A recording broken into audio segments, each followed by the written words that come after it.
Chapter 280. In the forest a kilometer to the northeast of the wine manor, there was a weak green light that flashed as Agnes and Sue appeared. Not bad, Agnes.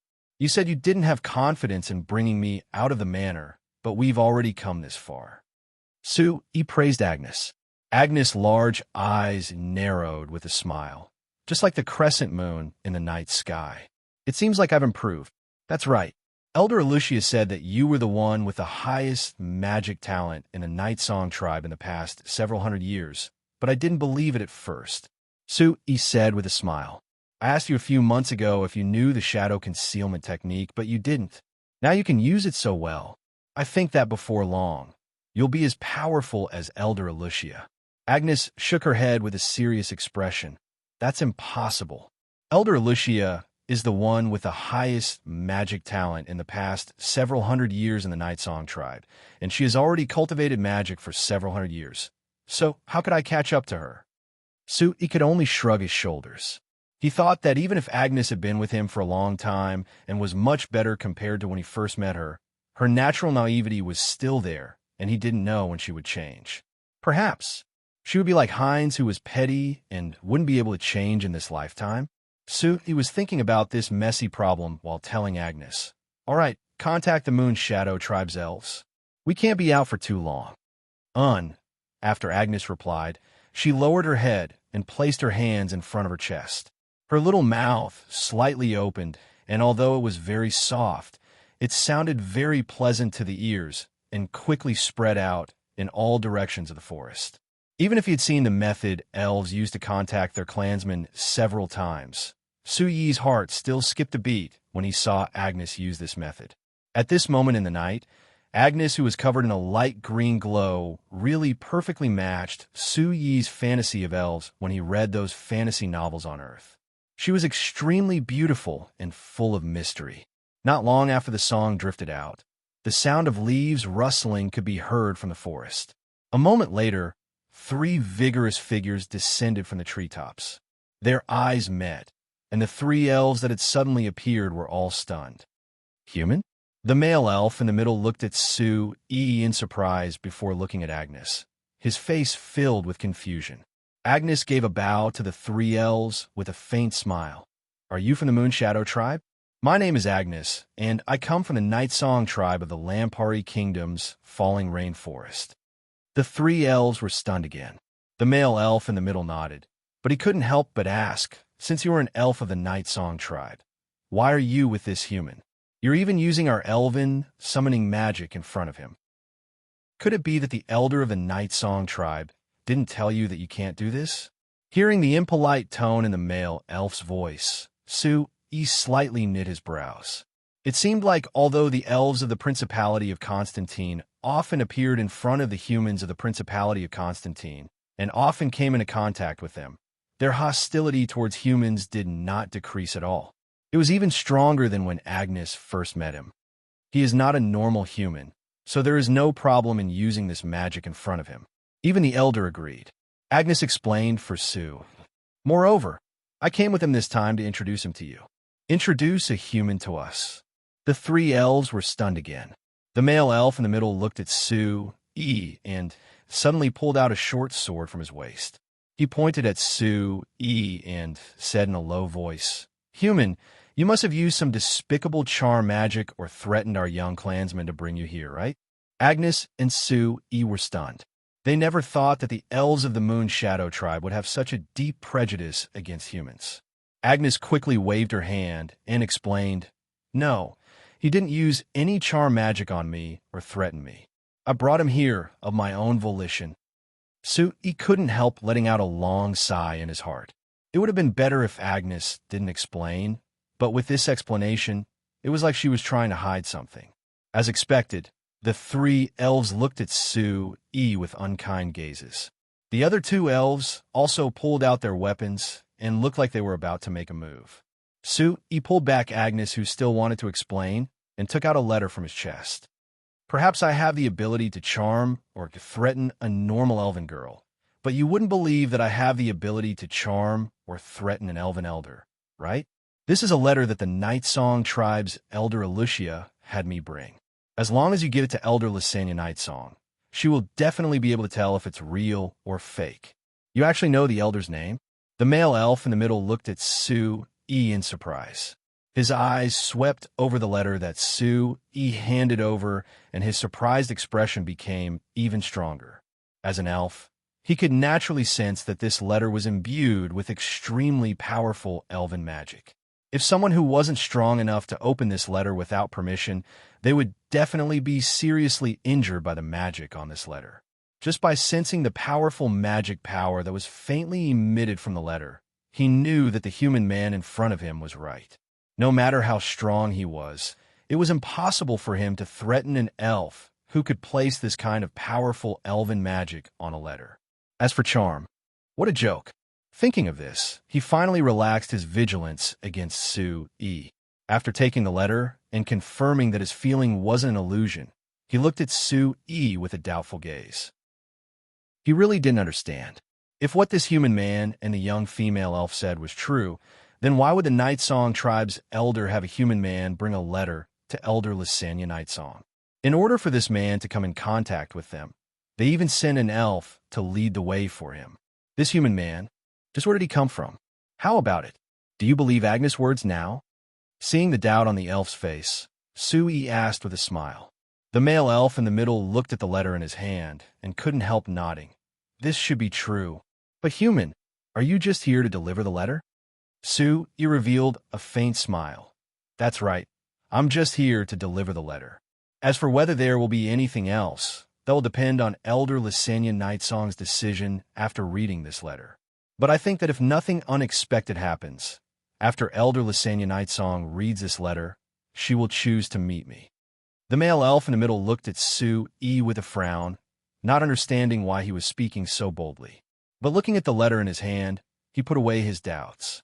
After thinking about it, he asked, "But even if the elder decides to meet you, how will she meet you?"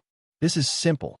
I should be in the Principality of Constantine for a while, and will be meeting with Duke Stantine. What I do next will attract quite a bit of attention, so you should be able to easily find news about me. It won't be hard to find me. Su Yi replied. Hearing the confidence in Su Yi's voice, the elf holding the letter couldn't help looking at Su Yi. After hesitating a bit, he suppressed the doubts in his heart and put the letter away. I will give this letter to the elder and pass on your words to the elder. The elf holding the letter replied. When he was about to leave with his two companions, he was suddenly stopped by Agnes. Can I go with you to your tribe? Agnes asked. The three elves were stunned. The male elf in charge of negotiating knit his brows and said, although according to etiquette, I shouldn't reject a guest from afar like you, because there is a human beside me.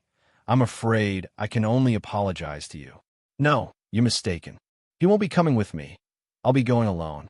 Agnes shook her head. I hope to go back with you. I also hope to prove to Elder Lysania's Shadow Song that this letter is real. Moreover, I feel that Elder Lysania Nightsong will have many questions after reading this letter, and I can answer them for her. The Three Moon Shadow Tribe elves looked at each other. The male elf thought for a bit before nodding. That's good. If this human doesn't come, I represent the elder to sincerely invite you to our Moon Shadow Tribe as a guest. Agnes nodded before turning to Su Yi and saying, Chairman, I'm leaving. Su Yi smiled at her. On go. I hope you can explain to Elder Lysania's Shadow Song what Elder Lugia and I are thinking so that she can understand. I will do my best. Seeing that Agnes was about to leave with the three elves after responding, Su Yi hesitated a bit before he couldn't help calling out to Agnes. Sir Chairman, do you have anything else to say? Agnes looked at the worried Su Yi in doubt. Agnes, remember, no matter what the situation is, you have to prioritize your own safety. If something is wrong, don't think too much and just focus on protecting yourself. Nothing else is important. Do you understand? Hearing Su Yi's words, the Three Moon Shadow Tribe elves all angrily glared at Su Yi. That male elf said in a deep voice, Human, do you think us elves are as shameless and despicable as you humans? She is an honored guest of our tribe. How could we let her meet any danger? Su Yi shrugged his shoulders and didn't argue with him. He just continued to warn Agnes, remember my words. No matter what, Nothing is more important than your own safety. You have to remember this. Although Agnes felt that Su Yi's warning was a bit strange, hearing Su Yi's words, she still felt strangely happy. She forcefully nodded at Su Yi and replied in a clear voice, "I will pay attention. Sir Chairman, wait for my good news." Su Yi waved his hand with a smile as he watched Agnes and the Three-Moon Shadow tribe elves disappear into the night forest. Chapter 281.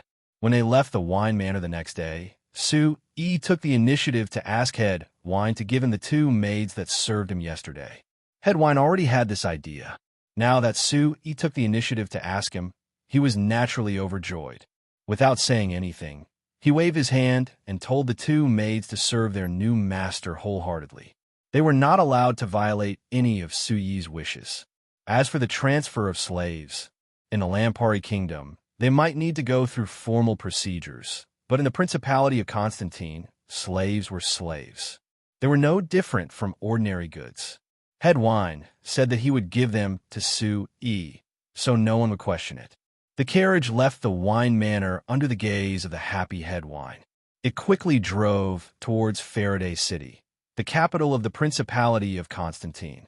Anklo, who was sitting opposite Su Yi in the carriage, looked at Su Yi for a long time. He wanted to say something, but stopped. Finally, he couldn't help but ask, "Chairman Su, according to my understanding of you, you shouldn't be a person who is particularly interested in beauty, right? Why did you take the initiative to ask Head Wine for these two maids?" Su Yi laughed. "Do you think steel isn't beautiful?" Anklo paused and then shook his head. No, I didn't mean that at all. Miss Steele is as beautiful as a goddess. Chairman Su, I have no complaints about your taste, but for what I've observed in your life, you shouldn't be not particularly interested in this kind of thing. And I can see that the two maids are still virgins. You probably didn't even touch them last night. So I'm curious, why did you take the initiative to ask for them? Su Yi was stunned. You can see that they are still virgins? Anklo showed a slightly lecherous smile.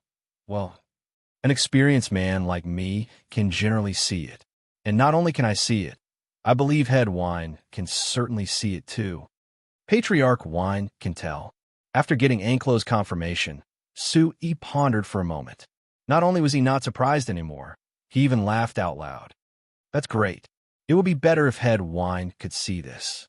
I asked for the two maids just to show my attitude. Now that he knows that these two maids are still virgins, but I still take the initiative to ask him for them, he will definitely understand my attitude. Anklo frowned and said, "Chairman Su, are you really going to work with him?" "Why not?" Su Yi said with a faint smile. "I wasn't joking when I mentioned the canned fruit factory and rubber processing factory to you yesterday. I really feel that these two factories have great prospects. When I return to Bana City, I will prepare to open these two factories here. In fact, I might even open a few more factories." Su Yi was puzzled when he saw Anklo's expression. "What? Mr. Anklo, didn't you always invite me to invest in the Principality of Constantine? Now that I'm willing to invest in a few more factories other than the three mines, why do you seem unhappy?" "No, I'm not unhappy. If you can think of other investments, I will strongly welcome this on behalf of the Stantine Duchy." Anklo quickly said with a smile. "I'm just a bit worried about Head Wine." "Worried that he can't cooperate with me?" Su Yi asked with a smile. Anklo gave a bitter laugh. "Chairman Su, you really are sharp.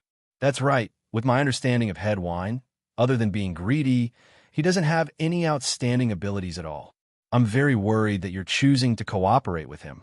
I'm worried that he will ruin your matters and make you lose confidence in our duchy." "Greedy? Greedy is good. I'm just afraid that he isn't greedy." Su Yi revealed a smile, not caring that much. Greedy people have a clear goal and are easier to deal with. As long as Head Wine isn't overly greedy, I think we'll have a good cooperation. Anklo could only continue with a bitter laugh.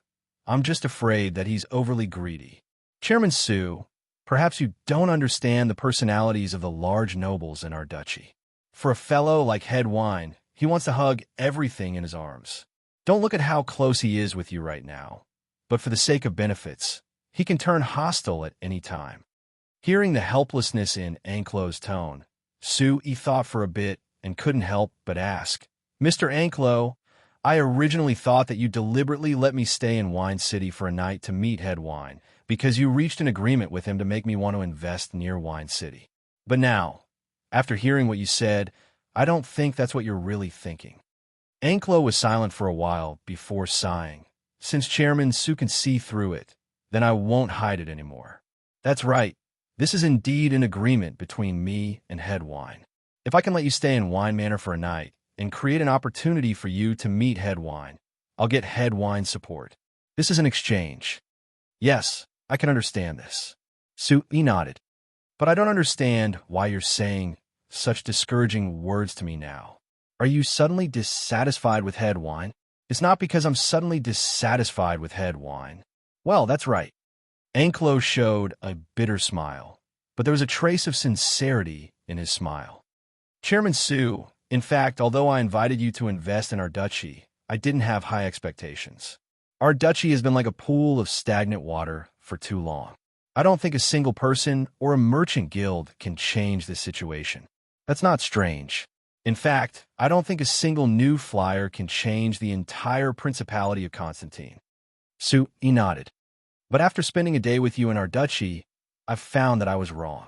Anklo looked at Sui with a bit of hope in his eyes. Other merchant guilds and other people may not be able to change the entire duchy. But Chairman Sui, I feel that it is possible from you. Sui was startled and quickly waved his hand. You have too high expectations of me. No, not at all, Anklo said seriously. Chairman Sui, you've only been in our duchy for a day. You've only seen some sights along the way, and you can easily come up with the idea of building a canned fruit factory and a rubber processing factory. If you were to do a comprehensive survey of our duchy, how many new ideas would you come up with? If these ideas are realized one by one, I'm sure the entire duchy will change.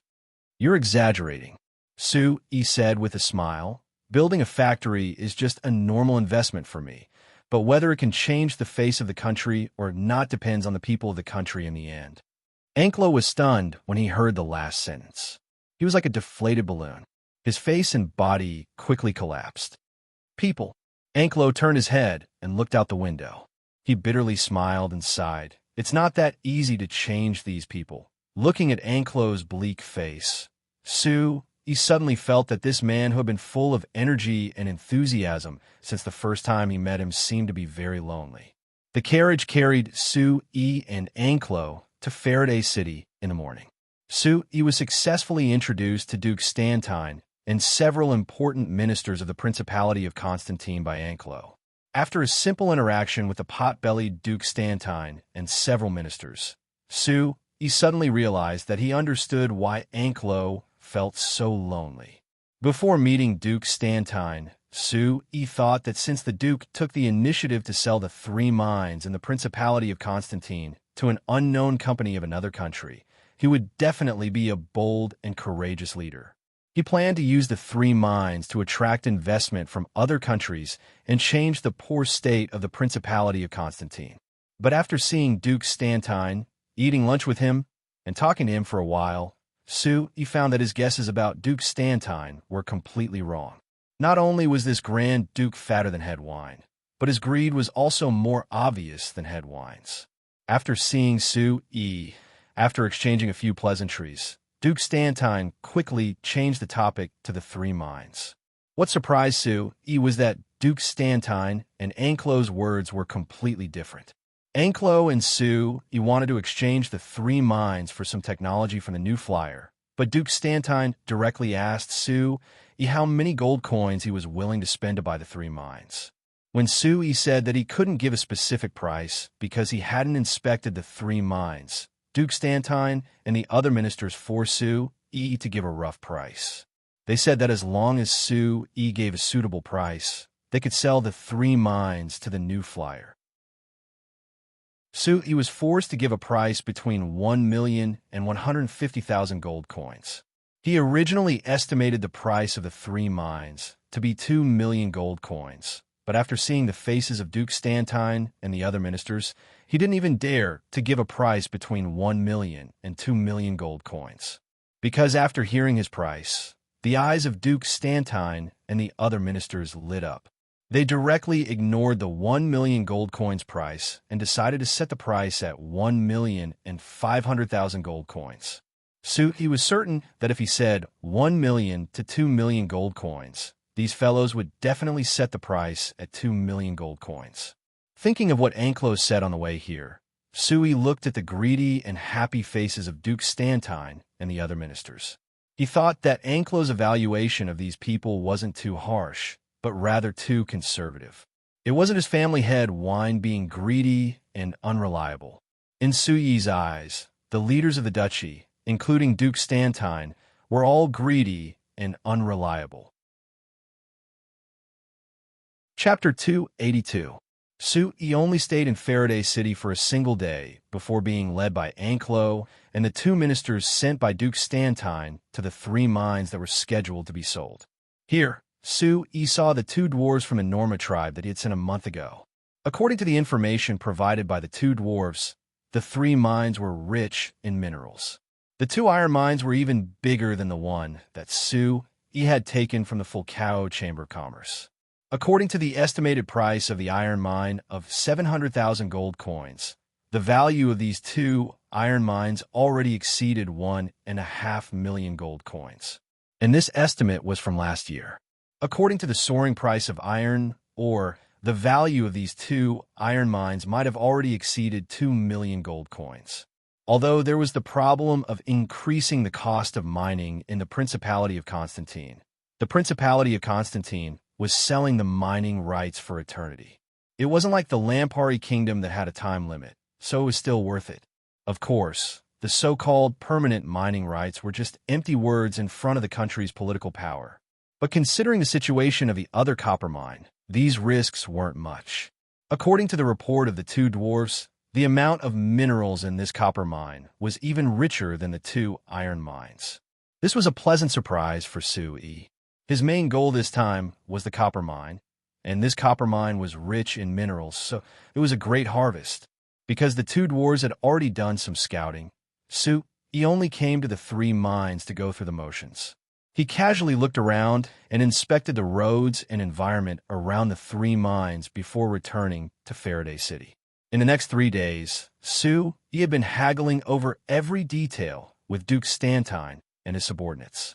Perhaps it was because his subordinates reported that Sui was very satisfied with the 3 mines, or perhaps it was because Sui's offer of 1.5 million gold coins gave them confidence. But at the beginning of the negotiations, Duke Stantine directly quoted a high price of 2 million gold coins. Although 2 million gold coins for these 3 mines was a great profit for Sui and New Flyer, Sui obviously wouldn't agree so easily. Thus, he expressed his strong opposition and listed the various disadvantages of the 3 mines before lowering the price to 1 million gold coins. Duke Stantine and his subordinates were very loud at the beginning of the negotiations and had a righteous appearance. But in the end, Sui still held the initiative in this negotiation. Other than New Flyer, there were no other companies on the continent that were willing to invest in such a remote place like the Principality of Constantine. Sui was their only choice, and they had no other choice. Not to mention that the disadvantages that Sui pointed out were all pointed at the poor infrastructure of the Principality of Constantine, so they couldn't refute him at all. Thus, the negotiations that Sui expected to be very difficult only took 3 days to settle. In the end, the Principality of Constantine and Sui settled on a price of 1.5 million gold coins. For those 3 mines that were rich in minerals, this price was considered cheap. It was a large bargain for the Frestek Chamber of Commerce. Of course, there were still many preparations that needed to be done before they could start mining these 3 mines. The Principality of Constantine was behind, especially the poor transportation system, which had a serious effect on the mining of the New Flyer. So Sui planned to have the Amsterdam Chamber of Commerce build a road to the Principality of Constantine after returning to Banda City. When Sui told Duke Stantine of this decision, Duke Stantine and the other ministers all cheered. although they didn't even know what a road was. After the negotiations were finished and they reached a preliminary agreement, He didn't plan on staying in the Principality of Constantine. He was prepared to head back to the Lampari kingdom the next day. The night the negotiations ended, Anklo, who hadn't appeared in the past few days, suddenly appeared in front of Su-yi. Seeing Anklo's drunk appearance, Su-yi was a bit surprised. Since the first time he saw Anklo, no matter when Su-yi saw him, he would always be filled with energy, like he would never fall. Moreover, Su-yi knew that his alcohol tolerance was very good at the banquet in Anvilmar City, so why did he suddenly get drunk today? It had to be known that the people of the Principality of Constantine didn't like wine, so it wasn't easy to find wine that could make Anklo drunk. Chairman Su, congratulations. Anklo gave a hiccup, looking at Su-yi with an expression that one didn't know whether to laugh or cry. Su-yi knit his brows and motioned for the two maids he got from Headwine to help Anklo into the two-story wooden building that Duke Stantine built in advance to receive him. Then he had the maids soak a towel in cold water and place it on Anklo's face.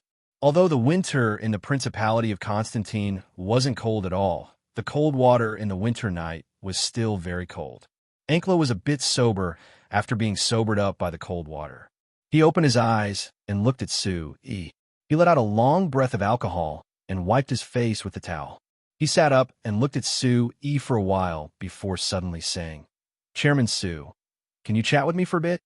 Su-yi thought for a bit and waved his hand to dismiss the two maids. Anklo struggled to get up and walked out of the small building. He sat down facing the beautiful lake behind the small building. Su-yi also sat down beside him and looked at him, waiting for him to speak. After a while, Anklo suddenly revealed a self-deprecating smile. "Chairman Su, don't you think I'm an idiot?" Su-yi shook his head in surprise. "Why would you think that? If you're an idiot, then I think most people in this country are idiots, right?" Hearing Su-yi's answer, Anklo suddenly laughed out loud. After a while, he slowly stopped and pointed at Su-yi as he nodded. "Good. Chairman Su, you finally said what's in your heart. Sure enough, in your opinion, most of the people in our country are idiots. Right, they're all idiots." Seeing Anklo's face suddenly fill with anger, Su-yi couldn't help knitting his brows. He didn't understand why Anklo suddenly became so cynical after not seeing him for a few days. Was it because Duke Stantine and the other ministers pushed him out of the negotiation team?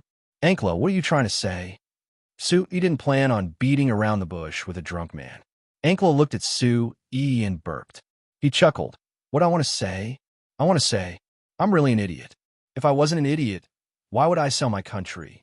If you're talking about selling the 3 mines, then I think you're going a bit overboard." Su-yi shook his head. "It's only selling a few mines. Moreover, the Principality of Constantine has also received corresponding benefits, hasn't it?" "Corresponding benefits?" Anklo sneered. "Are you talking about the 1,350,000 gold coins? Let me tell you, those gold coins will only fall into the pockets of the Duke and those dirty fellows. For the entire duchy, they won't receive a single copper coin. Oh, all right. Perhaps when that road you mentioned is built, the duchy will truly receive some benefits. But a road? Huh. What a road change. You're forgetting that if the 3 mines start mining, there will be a lot of job opportunities." Su-yi reminded. Anklo suddenly turned his head and stared at Su-yi. "Chairman Su, tell me the truth. Do you really plan on hiring workers from our duchy and not sending people from the Lampari kingdom?" Su-yi was at a loss for words because he really did plan on doing that. Seeing that Su-yi didn't reply, Anklo suddenly sneered. "I was right, wasn't I? That's right. Actually, it's not just you. Even I can't stand the people of the duchy. They're too lazy. Even if you give them work, they might not be willing to do it. If I were you, I would also choose to send people from the Lampari kingdom." Su-yi was silent for a long time before he suddenly asked, "Anklo, I can see that you love this country deeply. You really want to do something for the Principality of Constantine and make it stronger. But I have always had a question. Do you really think that the Principality of Constantine is a country?" Anklo suddenly froze. After a while, 2 streams of tears suddenly rolled down from the corners of his eyes. A moment later, Anklo cried loudly and howled with all his might. However, Suti couldn't hear what he was shouting at all. Perhaps it was because of his agitation and discomfort. Not long after, Anklo coughed violently again. He then lay on the floor of the small building and vomited into the lake. Suti turned to call over 2 maids to have them prepare toiletries for Anklo and prepare a clean bed. Then he turned to look at Anklo, who was vomiting and crying on the floor, looking like he was in great pain, and he gave a sigh in his heart. In fact, this question had been in his heart for a long time, but he didn't have the chance to ask. Although he had only been in the Principality of Constantine for a few days, He discovered that this so-called Principality of Constantine didn't have the concept of a country at all. First, this country was nominally ruled by Duke Stantine, but in fact, Duke Stantine only controlled the area around Faraday City. Strictly speaking, he was at the same level as Head Wine, just that the area he controlled was slightly larger. Secondly, from the ordinary citizens of the Principality of Constantine that he had interacted with over the past few days, they didn't have the concept of a country at all. To these ordinary citizens, they only knew which noble ruled over them and didn't think about what the Principality of Constantine did. If they weren't satisfied with the noble ruling over their area, they could run to another noble's territory or hide in a corner. As long as there weren't any special circumstances, they didn't care who the leader was. Simply put, the Principality of Constantine could only be considered a geographical name. It couldn't be considered a country at all. If it was compared to the situation on Earth, the Principality of Constantine was more like the United Nations of Chiefs. It was a place where Patriarch Wine, Duke Stantine, and the other chiefs of various regions came together. And because Duke Stantine's family had always been the strongest among the chiefs, his words had the most weight. But Duke Stantine's words weren't necessarily useful in the Principality of Constantine. The reason why he could sell these 3 mines was because they were under the control of Duke Stantine. If it was a mine under the control of another noble, he wouldn't be able to sell it. Because of these reasons, He asked Anklo this question, but he didn't expect Anklo's reaction to be so intense. This person who always talked about the Principality of Constantine, perhaps he really treated the Principality of Constantine as a complete country from the bottom of his heart and wanted to improve the situation of this country and make the lives of the citizens more prosperous. But the reality was too cruel. He finally brought and New Flyer to the Principality of Constantine and successfully convinced to invest here.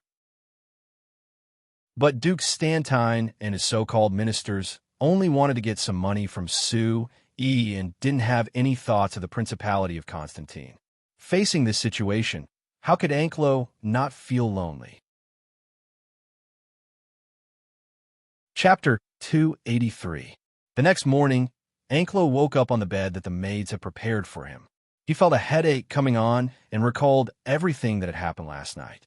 Thinking of what he said in front of last night and how he lost control of himself, he hated himself for not being able to forget everything that happened when he was drunk like other people and instead clearly remembered it. When he came downstairs and saw the awkwardness became even deeper. Did not show any expression. He pointed at the table opposite him and said, "Have a seat. I'm sure you're hungry." A rare blush flashed across Anklo's face. After thinking for a while, he pulled out a chair and sat down.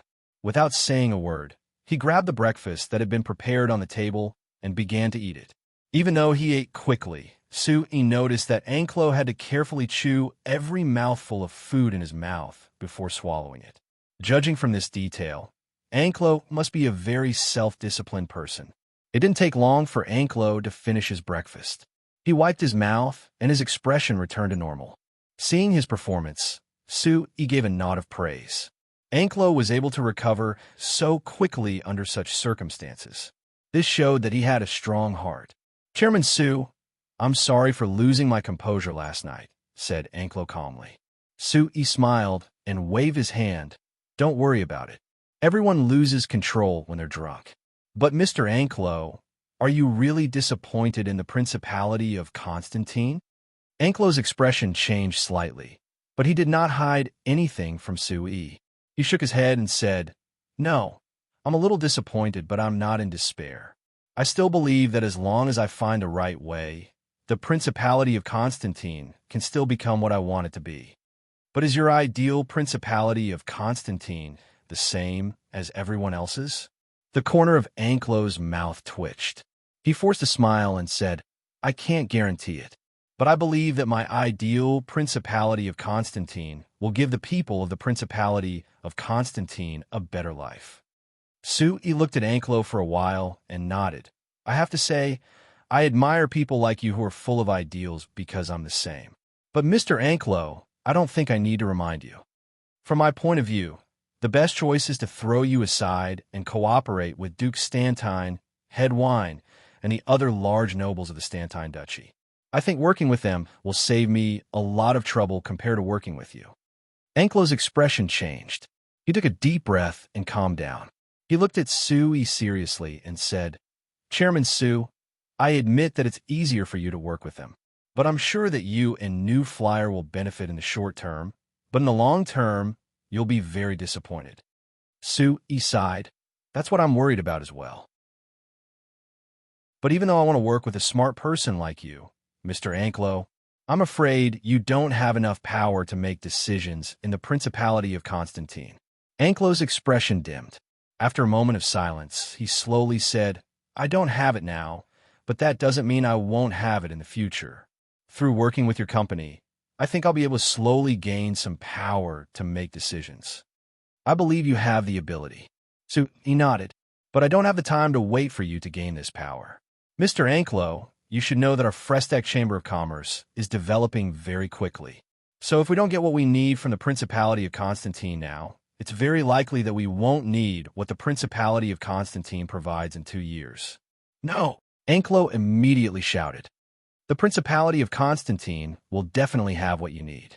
Chairman Su, I can guarantee that New Flyer will be able to gain enough benefits here. I've said it before, the most important thing is time. Sui wasn't moved. He slowly said, It's already taken me a week to come to the Principality of Constantine. If I include the time I need to go back, it might take more than half a month. If I can't see anything interesting here in half a month, then I can only regretfully give up on this place.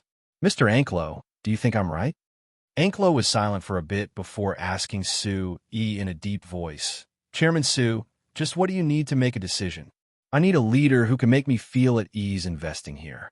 Sui's expression became very serious. But to be honest, whether it's Duke Stantine or Patriarch Wine, they don't have the qualifications or ability to make me feel at ease. If there's one person I can feel at ease with, it's only you, Mr. Anklo. Anklo's breathing suddenly became heavy. He stared at Sui for a while before he slowly said, Chairman Su, what are you trying to say? Sui smiled faintly. Mr. Anklo, you're a smart person that I admire. I believe you understand what I mean. In addition, I believe you have enough courage, and ability. Of course, if you find it difficult, I don't mind providing you with some help. Anklo's breathing became heavier. It was clear in the quiet building. After a long while, he opened his mouth slowly, as if with great difficulty. Chairman Su, may I ask how you can help me? When he heard this question, the smile on Sui's face instantly became brighter. ###. Sui stayed in Faraday City for 2 more days before bidding farewell to Duke Stantine. Before leaving, he promised Duke Stantine that the New Flyer would start mining the 3 mines as soon as possible. He hoped that Duke Stantine would fully cooperate when the time came. Duke Stantine naturally said with a smile that he would fully cooperate. He definitely wouldn't let the Frestec Chamber of Commerce meet any problems in the Stantine Duchy. Of course, he had to be very enthusiastic because the two of them had only signed an initial contract, and Sui had paid a deposit of 50,000 gold coins at once.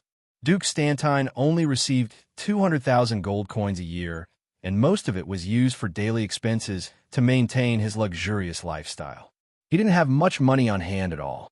Now that Sui had casually paid 50,000 gold coins, other than letting him see the strength of the New Flyer, it also made his attitude towards Sui become more enthusiastic. thinking about how, if the new flyer really came to mine the mines, he would have to pay him the remaining 1,300,000 gold coins. Duke Stantine couldn't help laughing until his fat body shook. When he left Faraday City, Anklo sent him off again. But this time, Anklo didn't bring any followers. He was with Sue, E, and the two maids that Head Wine had given him, sitting in a horse carriage as they left. The path they took was a bit different from when they came. After the horse carriage left Faraday City, they went east for a bit. They chose a secluded place and entered a dense forest. Sue E jumped out of the horse carriage and said something to Anklo before quickly heading into the forest. When he couldn't see the horse carriage anymore, Sue E shouted in a low voice, "All right, Agnes, you can come out now." A soft laugh suddenly sounded in the air as Agnes' familiar figure appeared from the side. Then, completely outside of Sue Yi's expectations, she threw herself at Sue E. Feeling the warmth of Agnes' body and the fragrance coming from her hair, Sue E couldn't help being stunned. "Agnes, what's wrong? Were you bullied?" After Sue E asked this, he looked at the three Moon Shadow tribe elves that appeared with Agnes with an unkind gaze. The leader of the three elves was the elf that received the letter from Sue E last time. Seeing Sue Yi's unkind gaze, he immediately said with a frown, "Human, are you doubting us? I already told you last time that Agnes is a guest from afar. How could we bully her?" "That's right, the Moon Shadow Tribe's clansmen are very good to me." Agnes let go of Sue E and asked this with a curious look. How did she look like she was being bullied at all? "Why did you suddenly hug me if you weren't bullied?" Sue E snappily said, "You scared me. I thought you were like those little human girls, crying into my arms after being bullied." "Would human girls cry into your arms after being bullied?" Agnes was even more curious. "But I just wanted to hug you after seeing you. I didn't have any other meaning." "You just wanted to hug me?" Sue E looked at Agnes with wide eyes. "Why did you suddenly want to hug me? You've been with me for so long before, but I've never seen you take the initiative to hug me." "That's right. Why is it this time?"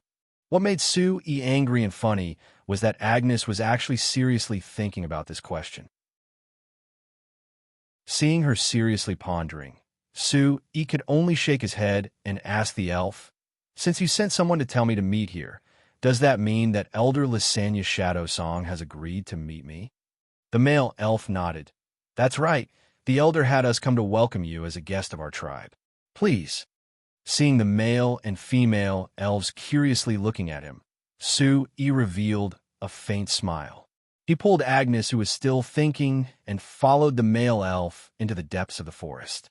After taking 2 steps, Agnes suddenly woke up and loudly said, "I know why. Chairman, I suddenly wanted to hug you because I missed you." Sue E and the other 3 elves all looked at Agnes in surprise. Seeing Agnes let out a sigh of relief because she finally thought of the answer and revealed a happy smile, Sue E couldn't help patting his head. This Agnes, just how much of a natural idiot did she have? Chapter 284. Just like the legends, although men and women were equal in the elven race, the important positions were usually held by female elves. The Nightsong tribe's elder Alicia was a female elf, and the Moon Shadow tribe's 3 elders were all female elves. Elder Lysania's Shadow Song was the oldest of the 3 elders and had the most seniority, so she was naturally the elder with the highest prestige. According to Elder Alicia's description of Sue E, she should be close to 400 years old this year. She was several decades older than Elder Alicia, but just from her appearance, she didn't look much different from a human girl in her early 20s. She looked very close to Elder Alicia's age. Because of Elder Alicia's letter, Elder Lysania's Shadow Song's attitude towards Sue, he wasn't like the other elves who were filled with vigilance and hostility. Instead, she looked at Sue E with eyes filled with curiosity. "Human, from your appearance, you don't seem to have anything special about you. Although you should be a human magician, I can see that you aren't very strong. I'm very curious. Why would Alicia look at you differently?" Elder Lysania's Shadow Song's first sentence directly expressed the curiosity in her heart. Sue E replied with a smile, "Elder Shadow Song, I think that Agnes must have told you a lot about me in the past few days." "Yes, Agnes seems to like you a lot. She described all your merits to me and even felt that you could save the entire elven race. Elder Lysenia Shadow Song looked over Sue again before softly shaking her head. But I can't see this possibility. Elder Shadow Song, this kind of thing can't be seen just by looking. Of course, I'm not as exaggerated as Agnes described, but I feel that as long as the elves don't lock themselves up and interact with us humans normally, the elves won't be in any danger and naturally won't need saving. Sue said, normal and friendly interactions with humans? Elder Lysania Shadow Song sighed. Her thoughts instantly went back to a long time ago. Before the racial war broke out, the humans had indeed been friendly with us elves for a long time. But when humans felt that they were strong enough, you immediately launched a ruthless war. From then on, there was no longer any possibility for humans and elves to get along normally. You care too much about the past, Sue said bluntly. Although we humans also respect and value history, our creed is that history is history. The past is the past. It had been thousands of years since the racial war, and the hatred between humans and elves had long disappeared. Since the elves of the Night Song tribe can get along well with us humans, I think the elves of other tribes can do the same. I must express my admiration for Alicia's courage. For the survival of the tribe, she has conquered her own heart. But our Moon Shadow tribe is not facing the same danger as the Night Song tribe. Even if we don't interact with humans, we can still survive. So human, even if I met you because of Alicia's letter, I feel that there is no need for us to continue talking. Please go back. Seeing the calm expression on Elder Lysenia Shadow Song's face, Sue couldn't help cursing in his heart. These elves all seemed very heartless, but in Sue Yi's eyes, they were clearly arrogant. The elves of the continent were clearly facing a problem of survival, but she was still saying that there was no danger. Should it be said that the elves were arrogant, or that she really didn't notice the problem? Thinking of the 3,000 elves of the Moon Shadow tribe and their interactions with the humans of the Principality of Constantine, Sue felt that the latter was more likely. After all, Sue knew so many elves. They might appear arrogant, but they had a common advantage, and that was that they were very honest. Since Elder Lysenia Shadow Song said that she didn't think the Moon Shadow tribe was facing a crisis, it meant that she really thought so. Thinking of this, Sue felt that it was better not to beat around the bush with her. After thinking for a bit, he directly asked, Elder Shadow Song, you said that your Moon Shadow tribe isn't in danger. Then I want to ask a question. May I ask, how many elves are there in the Moon Shadow tribe? Elder Lysenia Shadow Song was stunned and asked back, why are you asking this? Because the total population represents the prosperity of a tribe. If the total population of a tribe is steadily increasing, then it means that the tribe is in the process of prosperity. If the total population is constantly decreasing, then it means that the tribe is facing a crisis. Elder Shadow Song, compared to 10 or 100 years ago, has the total population of the Moon Shadow tribe increased or decreased? Elder Lysenia Shadow Song's expression slightly changed. As the most senior elder of the Moon Shadow tribe, she was very clear that compared to 10 years ago, the total population of the Moon Shadow tribe didn't change much. However, compared to 100 years ago, the total population of the Moon Shadow tribe was less than 90% of that time.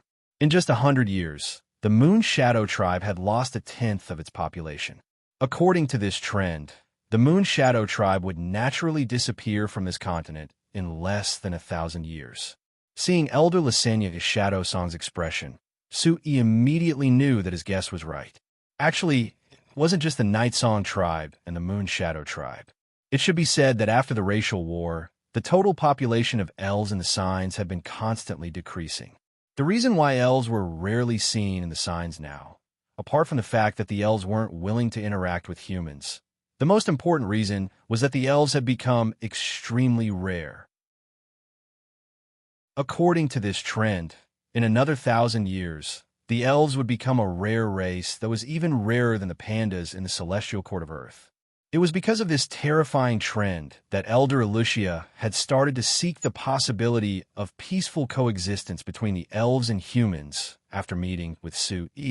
She wanted to let the elves return to the continent and let the elves live a new life with a new way of life. Elder Alicia was forced to make this bold choice because of the crisis of the Night Song tribe. On the other hand, the Moon Shadow tribe wasn't facing such an urgent crisis, so Elder Alicia didn't care about it. However, when Sue-E raised this question, Elder Lysania Shadowsong had no choice but to face this reality. At this time, she suddenly thought of something that Elder Alicia had mentioned in her letter. In the letter, Elder Alicia had said that ever since they chose to cooperate with humans, the Night Song tribe had actually produced 3 newborn elves in a short year. For the Night Song tribe, which had a total population of less than 1,000, this was a birth rate that was far beyond imagination. Even before the racial war, when the elves were at their most glorious, the birth rate of the entire elven race had never exceeded 1 in 1,000. And now, such a small elf tribe like the Night Song tribe had actually reached 3 in 1,000. If compared to the lifespan of the elves, which was several times that of humans, then this birth rate was actually close to that of humans. Elder Alicia also didn't understand the reason for this change.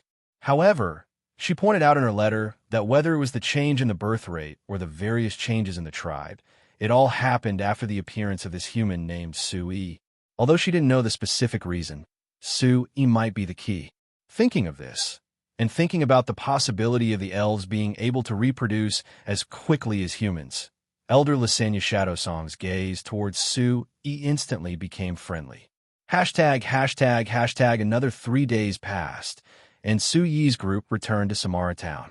Compared to when they left, other than Sue-E and Agnes, there were 2 more maids that Head Wine had given Sue-E, as well as 3 more female elves from the Night Song tribe. These 3 female elves had followed Elder Lysania Shadowsong's orders back to the Lampari Kingdom with Sue-E. According to Elder Lysania Shadowsong's words, these 3 female elves were the envoys she had sent to the Night Song tribe. Other than bringing her greetings to Elder Alicia, they would also follow Sue-E for a while and understand the human world like Agnes. Sue-E didn't have any objections to this. He didn't expect to be able to convince the Moon Shadow tribe to cooperate with him with a simple meeting. Letting Elder Shadowsong understand the cooperation between him and the Night Song tribe through these 3 elves and experience the changes he had brought to them before making a decision was also good. But what he couldn't understand was why Elder Lysania Shadowsong would send out 3 elves and why they were all beautiful female elves. What was even more strange was that she should have sent out some wise and experienced elves, but the 3 female elves she sent out this time were all less than 100 years old. In terms of human age, they were not even 20 years old yet. They were just 3 little girls that weren't even 20 years old. Could they really learn anything? Sue-E had many doubts about this, but looking at Agnes beside him, he took back his doubts. Back then, Elder Alicia had sent Agnes, who wasn't even an adult in human terms. Now that Elder Shadowsong was doing this, it should be a simple imitation. Of course, this wasn't much of a problem for him. Anyway, he just wanted to show the cooperation between him and the Night Song tribe to Elder Lysania Shadowsong. This kind of little girl would give the most direct report, and it would be easier for Elder Shadowsong to make a decision. As for the final result, Sue-E was very confident, especially when he saw that the road to the Black Rice Wasteland outside Samara Town was almost finished. Chapter 285. The distance between Samara Town and the Valor Werewolf tribe was about 20 kilometers in a straight line. If they were to build roads, they would have to take some detours, so the total length would be less than 30 kilometers. With the Amsterdam Chamber of Commerce's construction speed, it would take at least a month to complete this road. And this time, Sue-E only went to the Principality of Constantine. It only took him 10 days to go back and forth, but the road was already close to completion. The construction speed had increased by at least 2 to 3 times. Why was it so fast? Sue-E was confused as he went to find President Cruz, who was preparing to transport a few carts of supplies to the Valor tribe in Samara. Of course it's fast, President Cruz said proudly. This time, I pulled in 2 construction teams and worked day and night from both ends at the same time. It would be strange if it wasn't fast. Won't there be problems with the quality? Sue-E frowned. No, President Cruz shook his head. Actually, the most important reason why it's so fast is not because I pulled in 2 construction teams, but because our Chamber of Commerce used the latest technology that can greatly increase the speed of the road construction while also ensuring that the quality doesn't decrease. How is it? Amazing, right? So he was suddenly very surprised. Whether it was the cement, reinforced concrete, or the concrete road construction technology, he gave them all to the Amsterdam Chamber of Commerce. Now, they had already taken out a new technology. This was too strange. What technology? It can allow you to work on the road in such cold weather?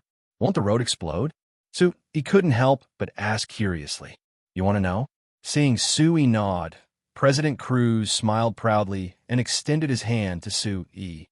It's easy to know. Buy it with money and I promise to tell you. Sui glared at him. It's fine if you don't want to say. Our Chamber of Commerce doesn't build roads anyway.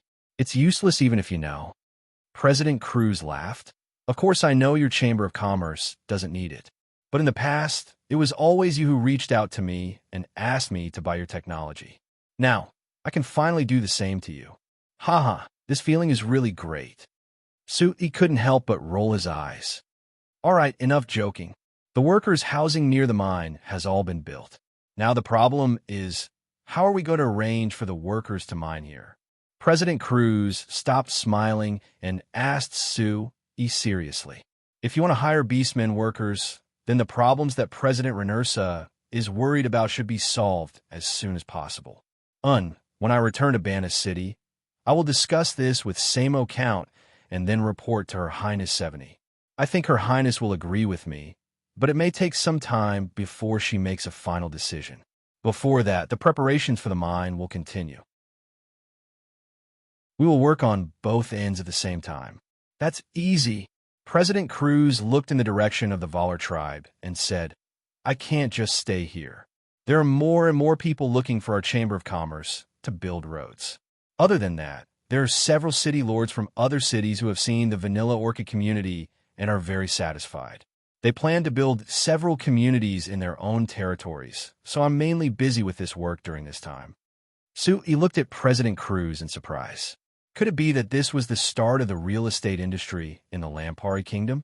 Thinking about it, with the current population and economic level of the Lampari Kingdom, there wasn't any demand for real estate at all. There was no foundation for real estate development at all. Of course, this wasn't related to him. Sui patted President Cruz's shoulder and said, Now I'm also looking for you to build roads. Hearing that Sui wanted him to build a road from Samara town to the Principality of Constantine, President Cruz wasn't surprised. He just said with a sigh, I knew that wherever you do business, you would build roads there. Sui revealed a faint smile. Of course. If you want to be rich, you have to build roads first. I was the first to shout this slogan. So how could I not follow it? There's no problem in building roads. But Chairman Sui, as for that magic car, I hope that your new flyer can develop it as soon as possible. I've already made up my mind to recruit large amounts of workers, so if your magic car doesn't come out, our company will suffer a large loss. Sui could only give a bitter laugh. You think that I don't want it to come out sooner? Let me tell you, once the most important thing is developed, it won't just be the magic car. There will be many things that you can't even imagine that will appear. I can say that this thing can bring about an earth-shattering change to the entire continent. President Chris dug his ear. All right, I've heard this so many times that my ears are covered in calluses. Let's talk about it after you develop that thing. Faced with President Cruz's disdain, Sui could only give a shrug. It was clearly unrealistic for the people of the continent to understand the revolutionary change that the engine would bring. But if the engine was developed, Sui would definitely shock everyone with the giant change it would bring. Hashtag Sui took some time ago to the Valar tribe to see the progress of the project before having a short discussion with Chief Valar. After confirming his plans to recruit beastmen workers, he brought Agnes and the 3 Moon Shadow tribe elves to the Falling Rainforest. After meeting Elder Alicia and giving her a simple explanation of his meeting with Elder Lysania Shadow Song, Sui left the Falling Rainforest ahead of time. The 3 Moon Shadow tribe elves had brought Elder Lysania Shadow Songs to the Night Song tribe, so they must have some secret elven matters to discuss. It wasn't appropriate for a human like Sue-E to stay there.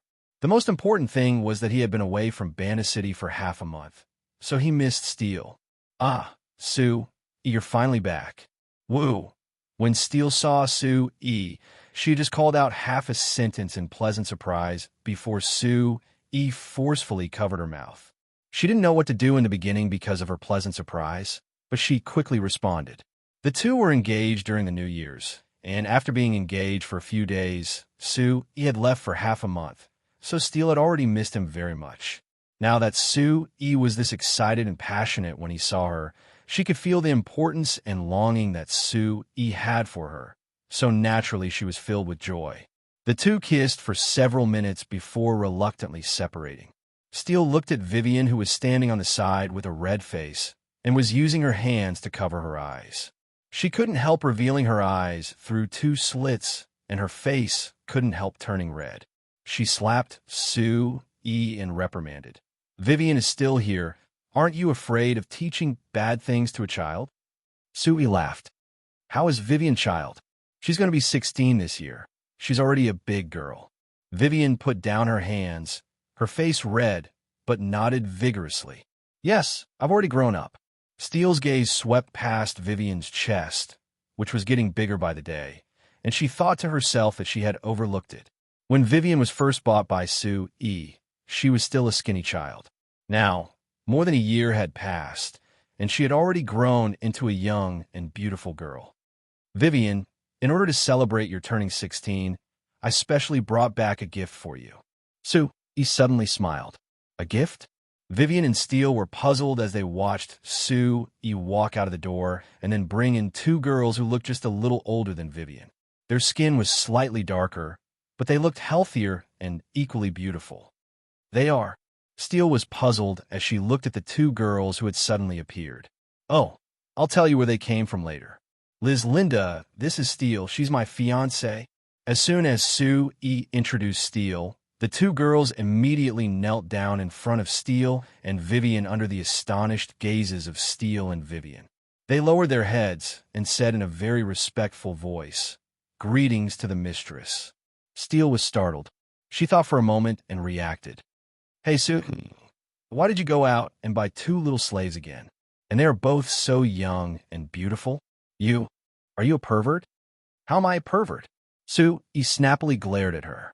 He pulled the two maids up and said to them with a serious look, You don't need to be like Head Wine's Place, kneeling to others for no reason. You see, her name is Vivian. She's actually my slave in name, but she won't kneel to others easily. Isn't that right, Vivian? Vivian rolled her eyes, looked at the two girls, and asked Sue-E, Master, are they the new slaves you bought? Yes. How about it? I found two companions for you this time. You're about the same age and identity, so you should have a lot of common topics. In addition, they came from the Principality of Constantine. You can talk to them about the Principality of Constantine. There are a lot of interesting things in that place. You'll definitely be interested. Sue-E smiled. Really? That's great. Vivian immediately smiled, pulled Liz and Linda to the side, and asked all kinds of questions. Perhaps because they knew that Vivian was also a slave, Liz and Linda were a bit reserved at first, but they gradually relaxed and chatted with Vivian. Looking at the three girls chatting happily, Steele turned to Sue-E and asked, What did you get from the Principality of Constantine this time? You're not going to tell me that you bought two young and beautiful girls, are you? What if I tell you that I didn't buy them, but they were given to me for free? Sue-E smiled and continued. Well, besides them, I didn't get much from the Principality of Constantine this time. But I saw a person clearly, and this person is very likely to help me control the Principality of Constantine in the future. Chapter 286. It wasn't just the Principality of Constantine who wanted to do something during the winter. There was also Satsuma Count. Taking advantage of the weak flow of the Sandy River in the winter, Banta City's Sandy River renovation project sped up and began cleaning up the sediment on the riverbed. During this cleaning work, the New Flyers newly developed large magic excavator was unveiled for the first time. Compared to the small magic excavators that were used to renovate farmland, although the newly developed large magic excavator was much worse than the excavators on Earth and could only be pulled around by horse carriages, the base and digging arms were imitated. As long as it was placed in the right position, its digging efficiency was basically the same as the 2.0 standard small excavators on Earth. With the help of the magic machines, the cleanup of the riverbed went very smoothly. In just 2 months of winter, they had cleaned up all the sediment that had accumulated in the sandy river in Bana City, lowering the entire riverbed by close to 5 meters. At the same time, downstream of Bana City, the canal connecting the Sandy River to the Rum River had already been dug. According to the estimates of Porter, who was in charge of this project, it would take around 1.5 years to dig through this canal. Considering the Sandy River renovation project and the canal opening in the future, Satsuma Count was prepared to build a dam upstream of Banta City under Su Yi's suggestion. Other than flood control, this dam had another function that Su Yi didn't tell Satsuma Count about yet, which was to use it as a water-powered power station. If it could be built according to Su Yi's ideas, even if the flow of the Sandy River wasn't that big, the power of this water-powered power station would be enough to satisfy Bana City's needs. But Su Yi was only a mechanical engineer, so he wasn't that familiar with power generation. So even if he developed the magic wind generator, he couldn't immediately develop a water-powered generator and even build a water-powered power station. So when building this dam, Su Yi could only tell Chairman Cruz some of his considerations. He wanted the Amsterdam Chamber of Commerce to leave enough space for the water-powered power station when building the dam. While researching the water-powered generator, Su Yi found a very important problem. He might be able to combine magic with his mechanical knowledge and create one new magical machine after another in this world. But his abilities were limited after all. For things like hydroelectric generators, which were completely outside of his professional knowledge, he was far less knowledgeable about them than he was about machinery. If he wanted to completely imitate it, even if he couldn't do it with his current abilities, it was still very difficult. His time could be considered very precious. He didn't have that much time to waste on this kind of research that he wasn't good at. This was a very contradictory problem. He wanted to copy all the important things from Earth's industrial system and create a complete industrial system in science. But he wasn't God.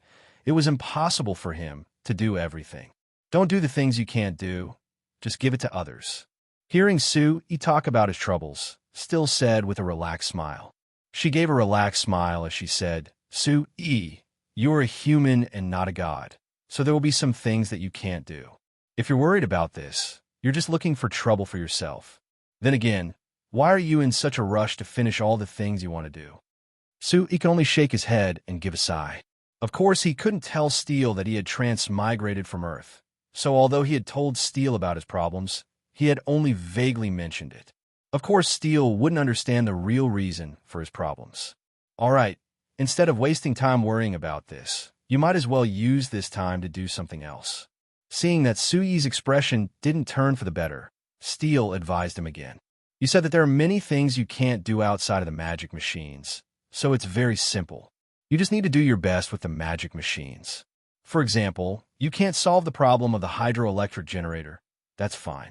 Isn't the wind magic generator already researched well enough? You just need to do your best with this thing, and I feel that you can still achieve your goal. I can't do things that I can't do. Su Yi looked at Steel in a daze, as a trace of unwillingness appeared in his eyes. Steel held his face and looked at him with a serious nod. Yes, everyone has their own limits.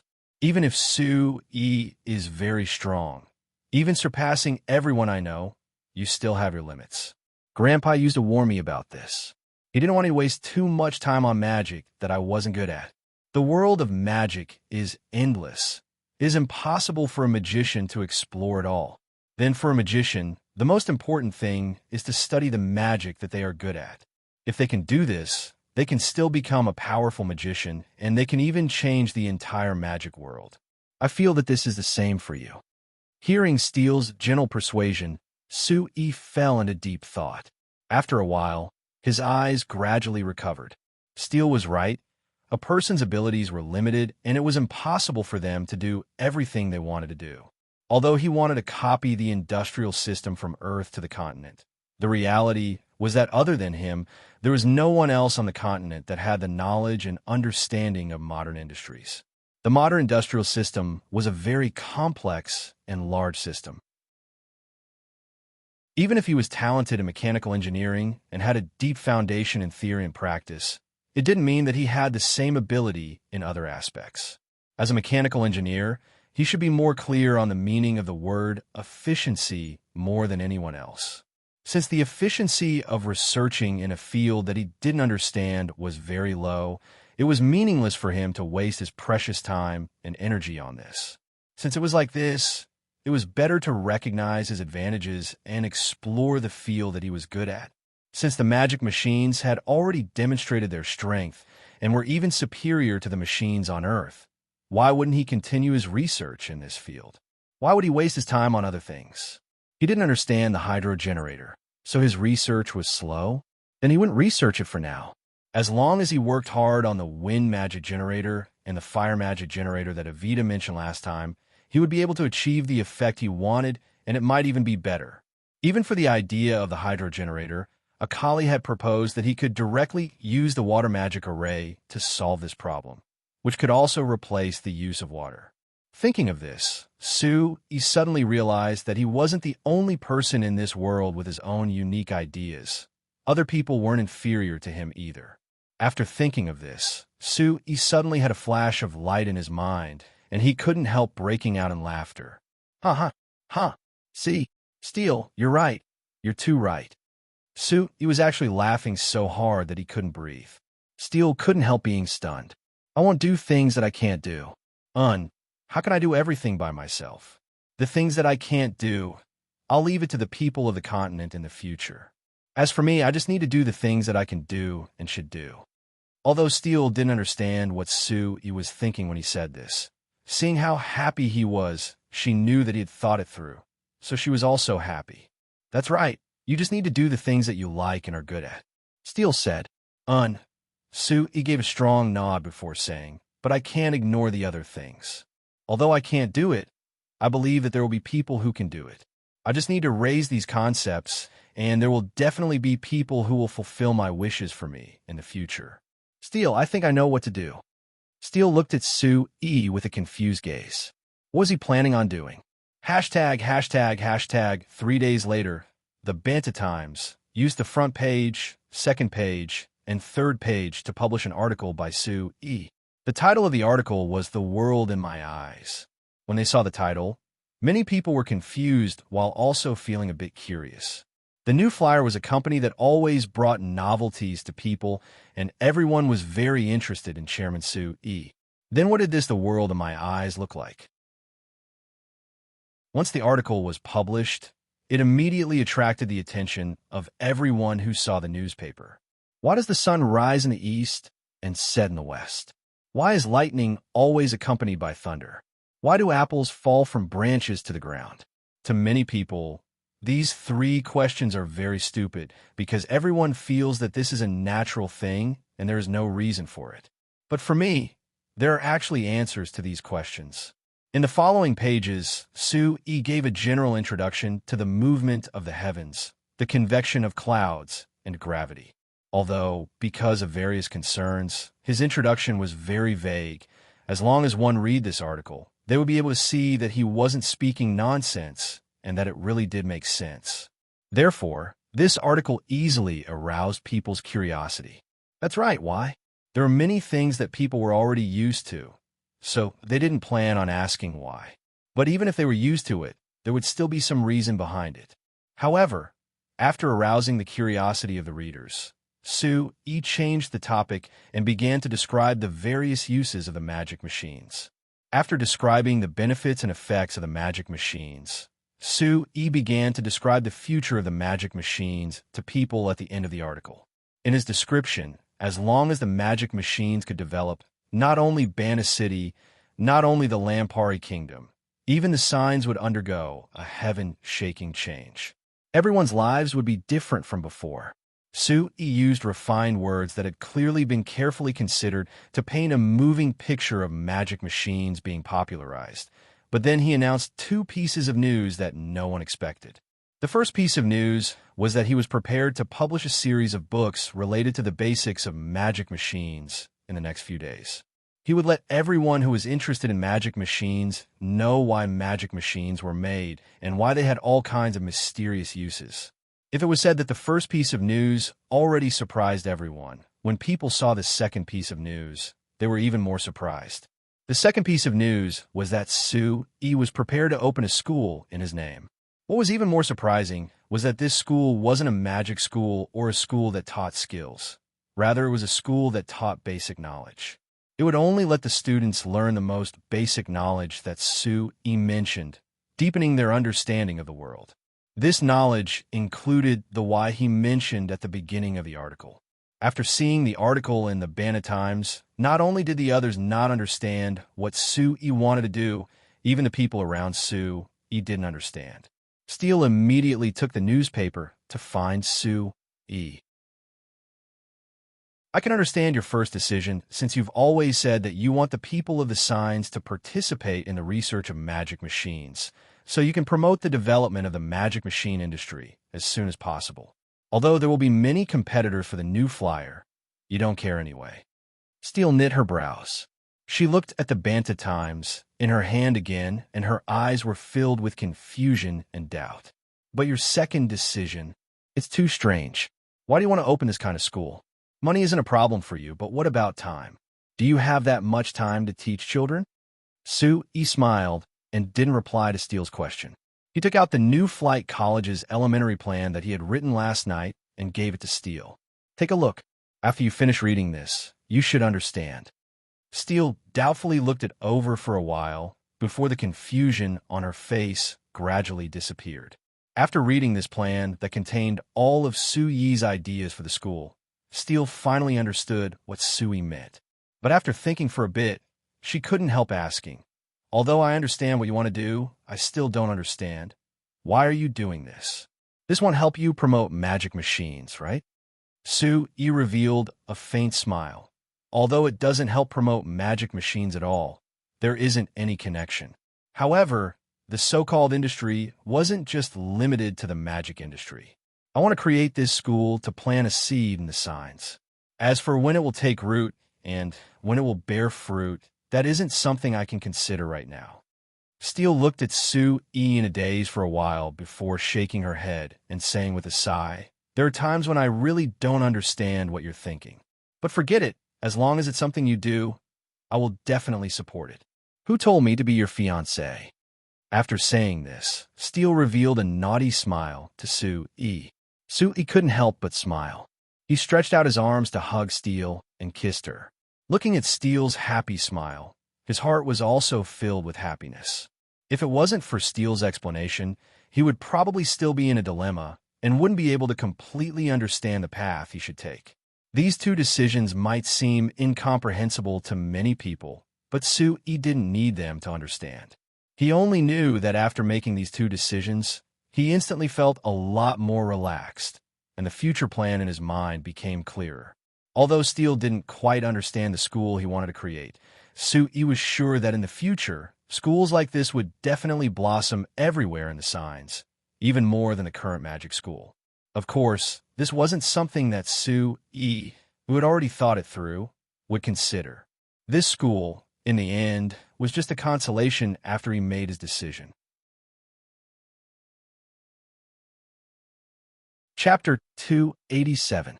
Just as everyone was looking forward to Su Yi's published books and the academy he founded, Su Yi quietly came to Anvilmar City alone. This time, he didn't meet anyone and directly found Major Matt Conley in the Military Logistics Department. "Hey, Chairman Su, I heard you made a trip to the Principality of Constantine." Major Matt Conley immediately asked with a smile when he saw Su Yi.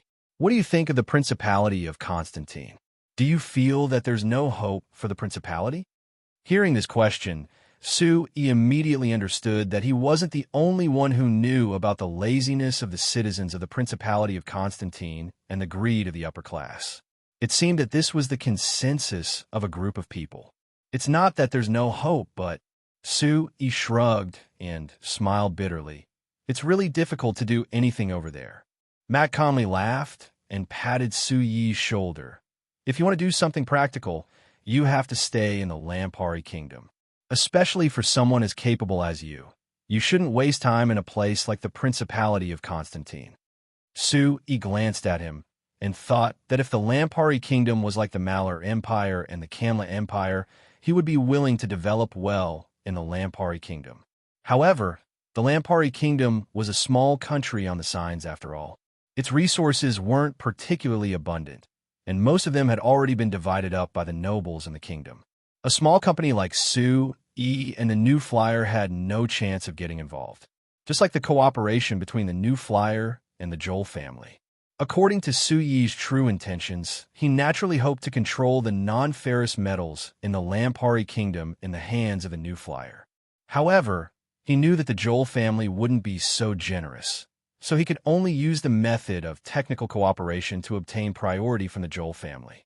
As someone who transmigrated from Earth, Sue-Yi was very clear on the importance of controlling these resources.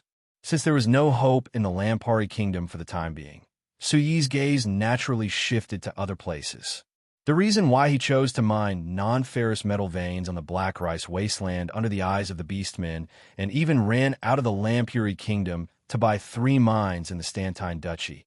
Even if he found that the Stantine Duchy and Duke Stantine weren't reliable, Sue-Yi still didn't give up. The reason was that as long as he grasped the resources of these 2 places, it was very likely that Sue-Yi would have complete control over them.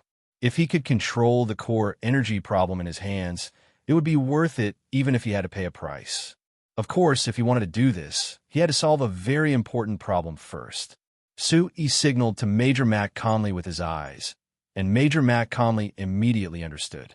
He looked around and brought Sue-Yi to a secret room in his office. "You finished it this quickly?" As soon as he closed the door, Major Mac calmly looked at Sue-Yi with an excited look. Sue-Yi revealed a faint smile and took out a stack of blueprint from his bag for Major Mac calmly. Major Mac calmly quickly took it and didn't even call out to Sue-Yi as he began looking through it. After looking through it, Major Mac calmly's eyes became brighter and brighter. When he reached the end, he had a happy and excited smile. When he finished reading the last page, Major Mac calmly slapped his thigh and broke out in laughter. "Great! This is great! If we can use this magic trebuchet, our army's battle strength will increase by quite a bit." Sue-Yi said with a smile. "Of course. Although it hasn't been tested yet, this magic trebuchet is made of new steel and is very powerful. In theory, it can even hit a ton. Moreover, it doesn't need to be adjusted for a long time like the traditional wooden trebuchets. According to our initial design, it won't take more than half a minute to adjust after each launch. This means that as long as the stones are loaded fast enough, we can even launch 2 large stones in a minute." Major Mac calmly asked with wide eyes. "That's right." Sue-Yi gave a slight nod. "Other than that, this is only the first version of the magic trebuchet. If it wasn't for you rushing me, I wanted to wait until the new continuous firing magic trebuchet was developed before bringing it over." Continuous firing magic trebuchet. Major Mac calmly's bright eyes became even brighter. Could it be that it can be fired continuously? Pretty much.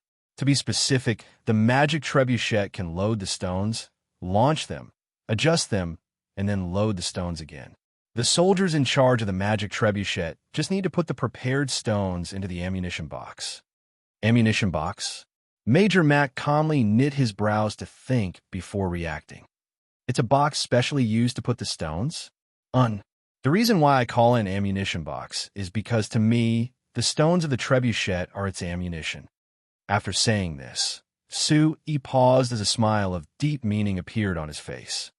Actually, to be honest, things like stones can't be considered ammunition at all. Major Mac calmly looked at Sue-Yi and wanted to ask something, but Sue-Yi clearly didn't want to talk about this topic. After thinking about it, he continued asking questions about the magic trebuchet. After understanding the basic questions, Major Mac calmly nodded.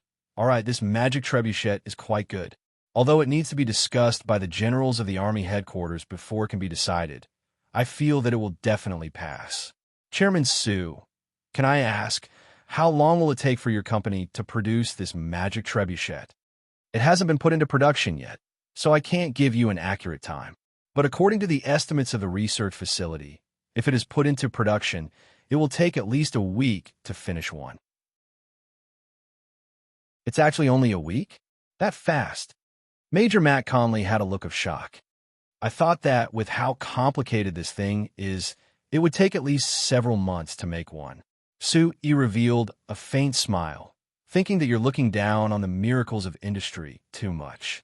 This was because the industrial foundation of signs was too weak. Even a new flyer couldn't compare to the large factories on Earth.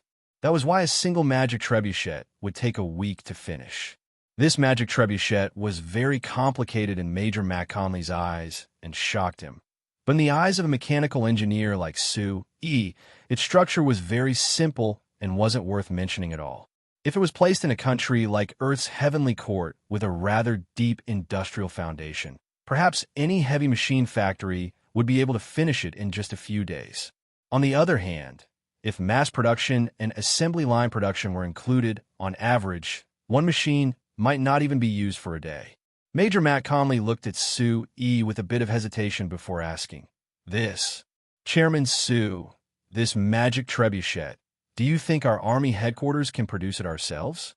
Su-yi immediately revealed a smile. As he expected, as long as he gave the blueprint, the Army headquarters would definitely want this magic trebuchet in their hands. But this time was different from last time, so Su-yi shook his head without even thinking. I'm afraid not, Su-yi said with a serious look. Major Matt Conley, I think that you should know that this magic trebuchet is very complicated. Even if it's our new flyer, it would take quite a bit of effort to produce it. I don't think that the Army headquarters has this kind of production ability right now. You can't even give us the blueprint and the related technology? Major Matt Conley kept asking in an unwilling voice. However, Su-yi firmly shook his head. No, Major, this is different from producing armors and weapons. The main factor in producing armors and weapons is the production magic machines provided by our company.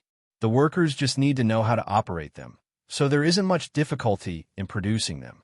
But producing this magic trebuchet is far more complicated than producing armors and weapons. Even if I give you all the related technology, the Army headquarters wouldn't be able to grasp it themselves. After saying this, Su-yi revealed a taunting smile before continuing.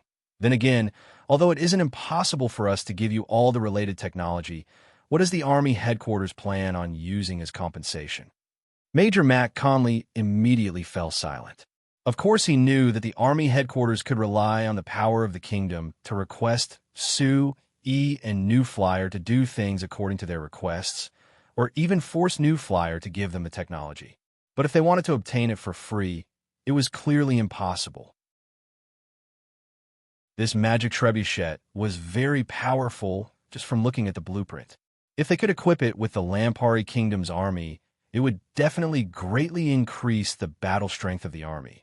So the Army headquarters had to obtain it. But if the Army headquarters' attitude was too strong, it would cause Su-yi and New Flyer to be dissatisfied or even retaliate. It would cause the dissatisfaction of some important people who cared about New Flyer. Not to mention losing the chance to cooperate with New Flyer, it would be a very large loss. To put it bluntly, New Flyer was unique right now. Other than them, there wasn't a single company that could develop the military magic machines that the Army headquarters needed. Even the concept of military magic machines was something that Su-yi had proposed first. So even if Major Matt Conley was the head of the Army headquarters logistics department, he was still very polite to Su-yi. It wasn't just because Su-yi was valued by Her Highness 70 and the King. It was because Su-yi and New Flyer could give the Army headquarters something they urgently needed.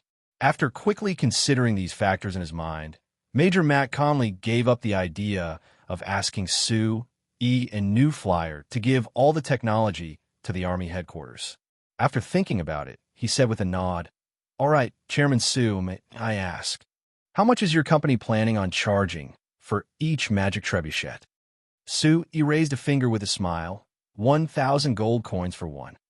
Major Matt Conley's face turned ashen. Chapter 288. This, Major Matt Conley opened his mouth, and only after a while did he let out a long sigh. He said with a bitter smile, "Chairman Sue, this price is just too expensive." Expensive? Sue, he shook his head. "Major, I thought that after you saw the blueprint, you should be clear on the might of the magic trebuchet. With such a strong might, do you think that this magic trebuchet would be cheap? I know that, but—" Matt Conley smiled helplessly. "Sue, he had a helpless smile. This price is still too high. I won't hide it from you. Our logistics department's budget this year is less than 300,000 gold coins, and we only spend less than 100,000 on armaments. If it wasn't for the fact that we built a factory with your new flyer that reduced the cost of armors by several times, I wouldn't even be able to take out a single copper coin." Sue, he couldn't help shaking his head. He thought that the Lampari kingdom really was poor. Their annual revenue was less than 2 million gold coins, and their military expenditure was only 300,000 gold coins. It was simply pitiful. This bit of money was already enough to cover the daily expenses of the army. It was no wonder Major Matt Conley complained to him every time he saw him. But sympathy was one thing. Sue, he wasn't planning on giving up a single copper coin for this price. "Major, although I want to help you, the cost of this magic trebuchet is just too high. Not mentioning anything else, just making a single magic trebuchet costs over 3 tons of steel. For this new type of steel, our company sells it at a high price of 100 gold coins per ton. Other than the cost of materials, the cost of labor is also a large expense, and the most important thing is the cost of research. In order to develop this magic trebuchet, the magicians of our company's magic research facility, Great Magician Camilla, as well as the magic mechanical engineers of the Magic Machine Development Workshop, have spent over 2 months on this. They've been working all night on this, even working overtime all night. Do you think 1,000 gold coins per unit is high? Indeed it isn't." Major Matt Conley nodded before giving a sigh. "But Chairman Sue, the problem is that our Army headquarters can't take out that much money. With the remaining budget for this year, I'm afraid the military will only be able to buy 3 at most. If you want to buy it, you don't have to spend gold coins." Sue, he reminded her softly. Major Matt Conley glanced at Sue E with a complicated expression. After thinking for a while, he waved his hand and said, "Let's not talk about this for now. Even if they wanted to buy it, they would have to wait until your Chamber of Commerce took out something real and let those big shots see the actual effect before they would be truly moved. It's too early for us to discuss anything else." Seeing that Major Matt Conley didn't want to talk about it, Sue E tactfully stopped talking about it. Of course, apart from this topic, Sue E didn't mention the more important purpose of this trip. After Major Matt Conley carefully put away the blueprint, Sue E directly extended his hand to him. "Major, I've already done what I promised you. What about the person you promised me? Come with me." Major Matt Conley waved his hand at Sue E and led him out of the office. They came to the training ground outside and waved a large man standing there. That large man ran over and gave Major Matt Conley a clean military salute. He looked at Major Matt Conley and didn't even look at Sue E. Looking at his sturdy physique, straight posture, determined expression, and the deep scars on his exposed skin, it was obvious that he was a veteran who had been on the battlefield for a long time. "Come, Chairman Sue, let me introduce you. He is called Hart. He is a veteran who just retired this year. Since Hart joined the army, he has been fighting with his life on the northern battlefield against those bastards from the Sack Kingdom. So he has rich battle experience. The most important thing is that he was an instructor in the Northern Army before, leading a group of brothers under him. If you want him to be the captain of your company's guards, he is definitely the most suitable person." Major Matt Conley pointed at the large man and introduced him. Hearing Major Matt Conley's words, Hart turned to look at Sue E. The two looked at each other, and Sue Yi's scalp turned numb. A killing intent that almost materialized hit him, instantly giving him goosebumps. Sue E narrowed his eyes and took a deep breath. He forced himself to calm down and looked at Hart as much as possible. Hart's eyes were very bright. Seeing that Sue E didn't avoid his gaze, He was a bit surprised before revealing a smile of praise. "You are the new Flyers chairman, Sue?" Hart took the initiative to reach out his hand. "You're much better than I imagined." Sue reached out to shake his hand before asking with a smile, "In your imagination, what should I be like?" "In my imagination, merchants are all trash who only have money in their eyes," Hart said without any politeness. "If it wasn't for the Major finding me and assuring me that Chairman Sue isn't like other merchants, I wouldn't have come to see you at all," Major Matt Conley said with an awkward smile. "Chairman Sue, Hart personality is like this. Don't lower yourself to his level." Sue laughed. "It's fine. I like this kind of straightforward personality. For a soldier like Hart, if he can be the captain of our company's guards, I believe that no one will dare provoke our company in the future." Since both Sue and Hart were satisfied, this meeting was considered a success. With Major Matt Conley as a witness, Sue and Hart signed an agreement, hiring him to be the captain of the new Flyers Guards. Other than Hart, Major Matt Conley had recruited a total of 200 veterans who were around the same age as Hart for Sue. These veterans were all elite soldiers who had experienced hundreds of battles. After retiring, they would become the targets of all the large companies in the Lampari Kingdom. If it wasn't for his relationship with Major Matt Conley, it would have been impossible for Sue to get 200 of these veterans in one go. Of course, compared to the deep cooperation between the military and the new Flyer, this request could only be considered a small price to pay. After dealing with this matter, Sue left the military and went to see Joseph Marquis again. When he came to Ambilmar City last year, Sue and Joseph Marquis had discussed the matter of mining non-ferrous metal veins in the Lampari Kingdom. Now that a few months had passed, the preparations for both sides were basically done. Through the Norma tribe's dwarves, they had found a non-ferrous metal vein near Kramer City and decided to mine it. According to the previous agreement between the two sides, New Flyer and the Joseph family originally planned to cooperate to open a steel mill near Kramer City. Now that the non-ferrous metal vein had been discovered, Sue simply expanded the steel mill so that it could simultaneously smelt the special steel and non-ferrous metals needed by the military equipment. This way, the scale of the steel mill could even be compared to the steel mill in the Falling Rain Valley from the beginning. Even for the Joseph family, the opening of the steel mill was a very meaningful matter, so Joseph Marquis was very cautious when Sue came to visit. The discussion between the two sides was very smooth. Joseph Marquis didn't reveal too much of his intentions on the surface, but for an important person like him in the Lampari Kingdom, sometimes as long as he didn't explicitly express his opposition, it would mean that he agreed with it. Sue didn't expect him to be like Chairman Morgan and openly bargain with him. He only knew his basic intentions from him and achieved his goal. The only accident was that when Sue left the Marquis mansion, he coincidentally bumped into Vincent, who was returning home. The moment he saw Sue Vincent's expression became very interesting. After being scolded by his father in front of Sue and being forced to apologize to Sue even if Vincent was unwilling and angry, he clearly knew that Sue wasn't on the same level as him. No matter how much he hated Sue he didn't dare do anything to Sue So Vincent only glared at Sue and walked past him as if he didn't see anything. Sue naturally wouldn't argue with this kind of person and left the Marquis mansion with a smile. This time in Ambilmar City, Sue only stayed for 3 days, meeting with Major Matt Conley, Joseph Marquis, and Great Magician Eisenkel.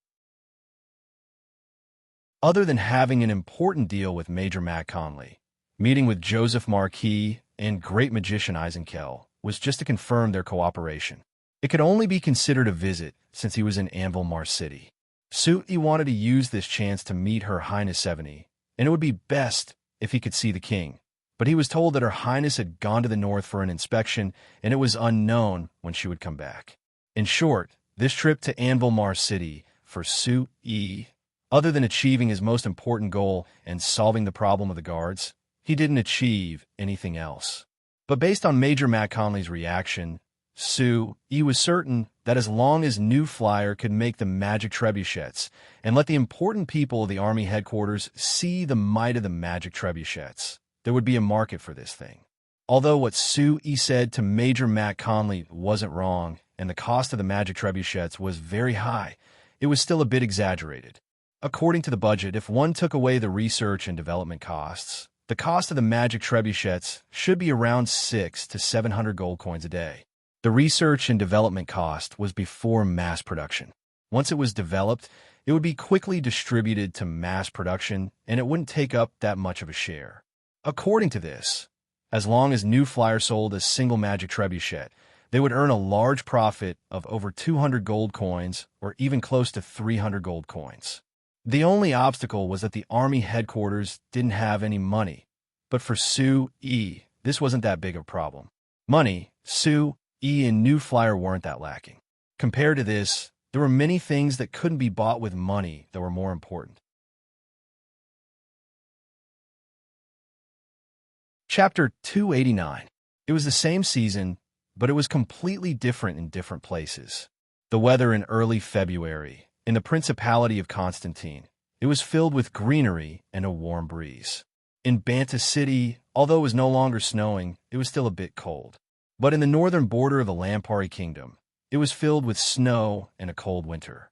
On a day when it was snowing, 70 met Viscount Leslie in a northern army outpost on the border between the Lampari Kingdom and the Sac Kingdom. When she first saw Viscount Leslie, 70 almost didn't recognize him. Whether it was when she met him in Amblemar City or when she met him in Banta City, Viscount Leslie had completely changed. The current Viscount Leslie had a face full of stubble, and his skin was rough and dark. He was no different from the rough men 70 had seen in the Northern Army. He didn't have the clean and handsome appearance of a noble young master from before. Viscount Leslie, it seems like your days here are quite hard, 70 couldn't help saying. Viscount Leslie revealed a faint smile. Compared to before, the only thing that didn't change was his smile. Although his appearance had become coarse, when he smiled, he still exuded the unique and calm temperament of someone who came from a great noble family, just like before. It isn't hard at all. I'm just living the life of a normal soldier. Moreover, I've received special care. Relatively speaking, my conditions here are much better than most of the brothers in the army. 70 fell silent, and only after a while did she give a sigh. Actually, Royal Father and I are very clear that the conditions of the soldiers in the army are very bad and need to be improved. But you should be clear on the kingdom's financial situation. So even if Royal Father is anxious, he can't take out the money to change this situation. I'm very clear on this, so I'm not complaining for my brothers. Rather, I'm just describing a fact to you. Viscount Leslie said with a serious look, Your Highness, I have to tell you that the situation in the north is very serious. Since winter came, those brats from the Sac Kingdom have been attacking fiercely, and they haven't stopped even now.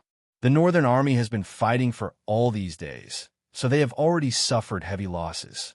If it wasn't for the large amount of armor and weapons sent by the army headquarters last time, they wouldn't have been able to hold on. After saying this, Viscount Leslie paused, and the expression on his face became a bit strange. Your Highness, I always had a question. Since the army headquarters doesn't have money, what conditions did they use to satisfy that greedy fellow Sue? Hearing the name Sue, 70 revealed a heartfelt smile as she shook her head. Chairman Sue, he isn't a greedy person.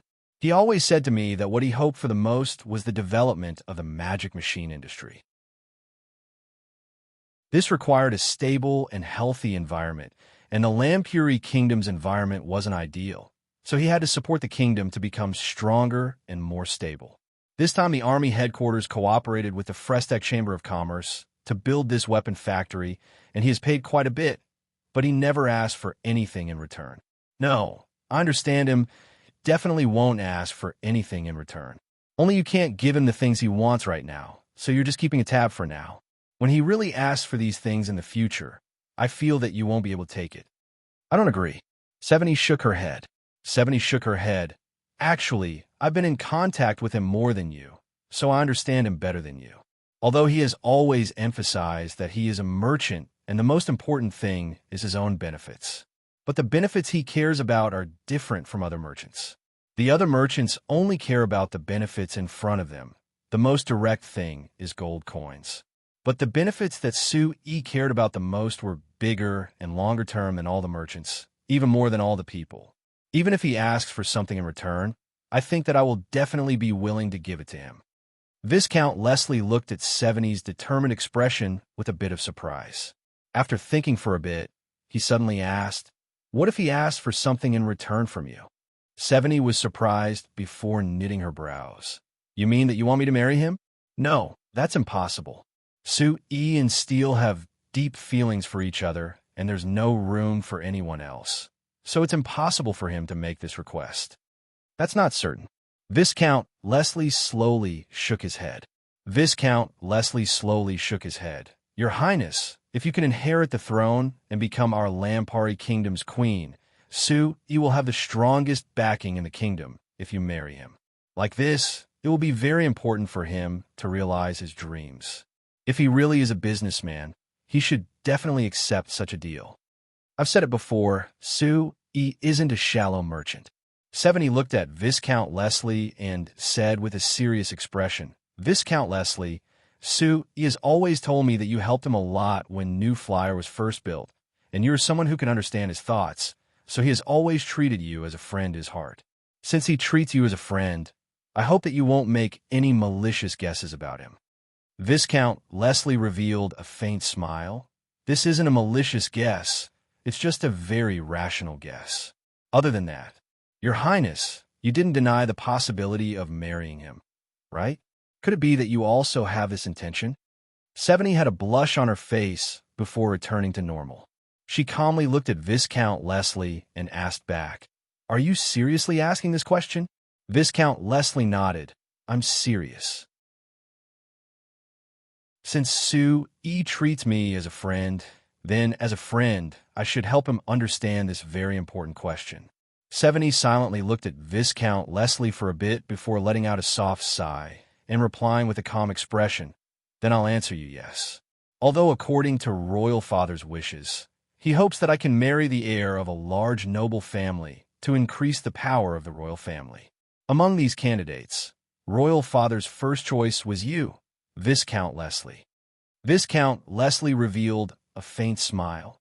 "That would be my honor. But I don't agree with Royal Father's idea." Sevigny shook her head. Sevigny shook her head. "Including your stag family. Each large family has their own considerations. They won't completely lean towards the royal family because of me marrying the heir of a large noble family.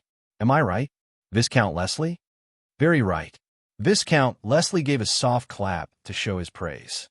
"Your Highness, I have to say, you've seen through this very clearly. Any large noble family has their own family, so they will only consider the benefits of their family first. Actually, even the royal family is just the strongest noble family in the kingdom in the end. Your Highness, whoever you marry will only have a symbolic meaning and won't have any real meaning. Because what can truly make two families cooperate is always the benefits of both sides. So that means that my marriage doesn't really decide anything. Compared to marrying the heir of a large noble family like you, it's better to marry a normal person. It has more meaning to me. For example, Sue E. Viscount Leslie immediately asked. Sevigny couldn't help closing her eyes to take a deep breath before opening them. She maintained her calm as she nodded. Yes, although Sue E has the title of Baron, no one actually treats him as a noble, and he is still considered a normal person. But the new flyer he has isn't normal at all. I'm even certain that if the Frestec Chamber of Commerce can develop like this, it will really change the entire Signs continent, like he said. I am also very certain of this. Viscount Leslie nodded in agreement. Sevigny nodded. So if I can marry him and let the power of the new flyer be used by the royal family, it will be more helpful to the royal family than any other family. Compared to this is actually a better choice. Viscount Leslie was silent for a bit before nodding. Your Highness, your analysis is very correct. But I feel that you've overlooked a very important problem. You and Sue E marrying will be very helpful to the royal family. But have you considered your own feelings? Are you willing to marry Sue E? Hearing this question, Sevigny couldn't keep her calm as a blush couldn't help appearing on her face. After a while, she said with a nod, I think I'm willing. Su Yi is a humorous person with a calm and magnanimous personality. I've been with him for a long time, and as long as I'm by his side, I'll feel very relaxed. I'll be infected by his strong confidence and be filled with confidence in the future. I believe that if I can marry him, I'll be much happier in the future. Viscount Leslie had only casually asked this, but he never thought that 70 would give such a certain answer. He couldn't help looking at 70 in a daze with a complicated expression. The two were silent for a long time before Viscount Leslie gave a sigh and shook his head with a bitter smile. Your Highness, I'm suddenly beginning to sympathize with you, with your status. It was impossible for you to find a husband that was suitable for you and could be recognized by you. Now that Su Yi has appeared, if you're really willing, I think it's very possible for you to steal him. But I know that you definitely won't steal from young Miss Steele, right? 70 gave a sigh and shook her head. She looked at the snow in the distance and silently thought for a bit before turning back to Viscount Leslie. Everyone has something they're not willing to change. Su Yi won't change his feelings for young Miss Steele because of me, just like how you would rather go against your family's interests and insist on returning your shares to Su Yi. Isn't that right? Viscount Leslie revealed a bitter smile again. Very right. So I've been exiled to this bitter, cold border by my family, missing the peaceful life in the city while watching the snow every day. 70 revealed a faint smile. Isn't this another kind of life experience? When you return to Anvilmar City or Banta City, I think those noble ladies and young misses want to hear you tell them about your dangerous life here. Viscount Leslie gave a shrug. I can't guarantee that when I leave this place, I won't be able to keep my handsome face. 70 and Viscount Leslie looked at each other and couldn't help breaking out in laughter at the same time. His laughter instantly passed through the endless wind and snow, spreading far and wide in all directions. Chapter 290. Laughter naturally couldn't travel over 1,000 kilometers and come to Banta City. However, it was unknown if it was because Her Highness 70 and Viscount Leslie were discussing him. But even if Su Yi was hiding in the warm conference room of the City Lord's manor, he couldn't help sneezing. This sudden sneeze interrupted Count Sean's speech and also attracted the attention of everyone in the conference hall who had been listening attentively. Samo Count put down the report in his hand and looked at Su Yi with a smile as he said, "What? Chairman Su, are you dissatisfied with the report in my hand?" Su Yi quickly shook his head. No, I don't have any objections. I just suddenly felt a bit cold. Cold.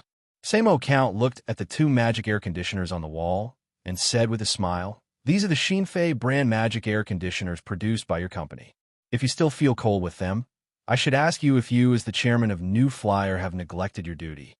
Ha. Of course, everyone knew that Samo Count was teasing Su Yi, so they broke out in laughter. Su Yi laughed. "That's impossible. The quality of the Shinfei brand magic air conditioners can be trusted. There definitely won't be a problem. Perhaps it's because I went to the Sandy River with Steel last night and caught a cold from the cold wind." There was another round of laughter in the hall. Chairman Rank, sitting not far from Su Yi, gave a long sigh. Chairman Su is still young and strong. He even dares to stroll by the river on such a cold night.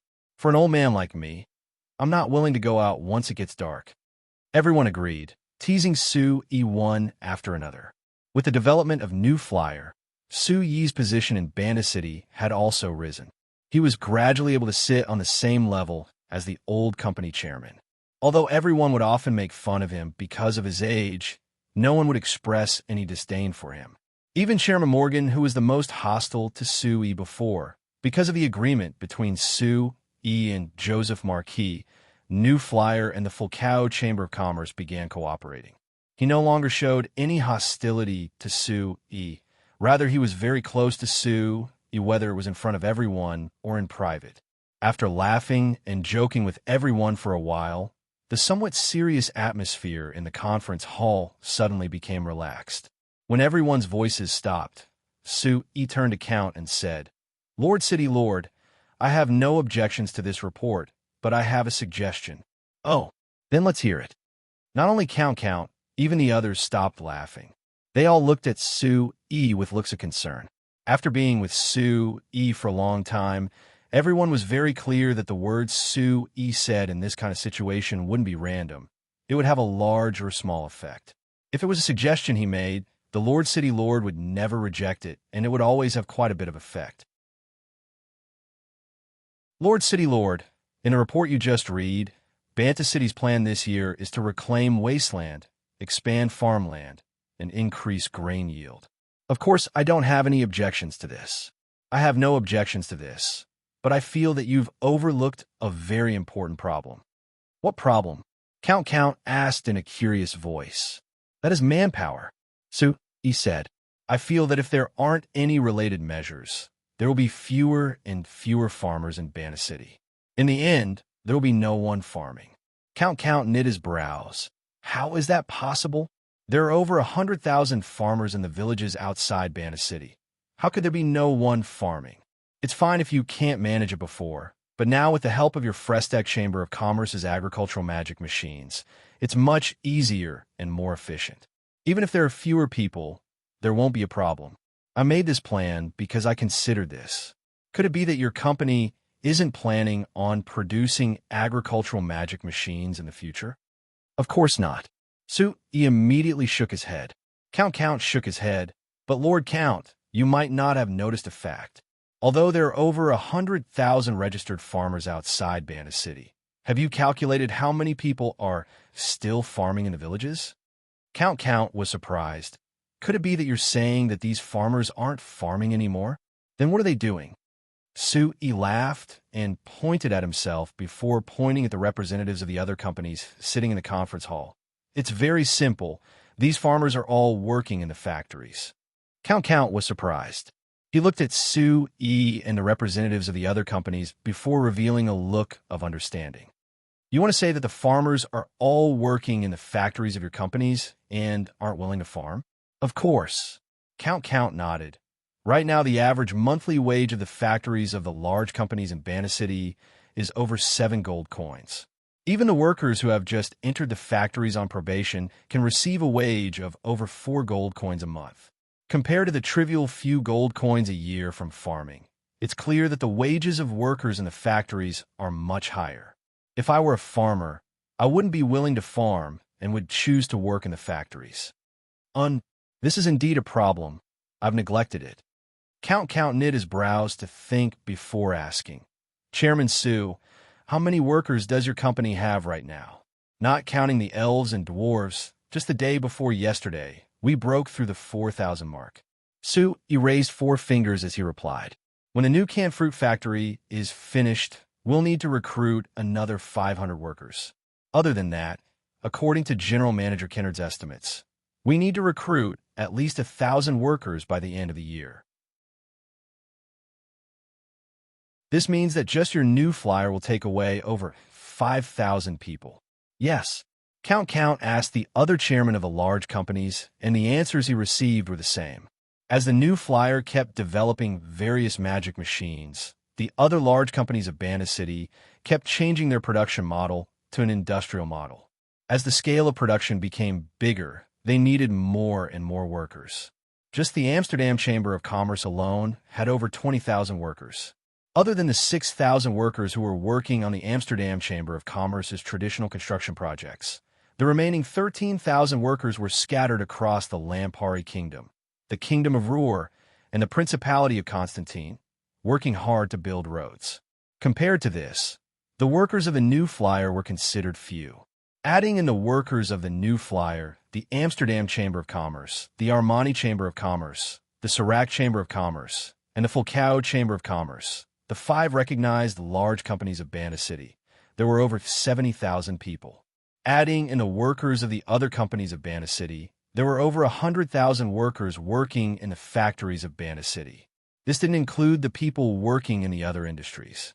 If it was added in, there were close to 200,000 people working in the other industries. After receiving this estimate, Samo Count couldn't help being a bit stunned.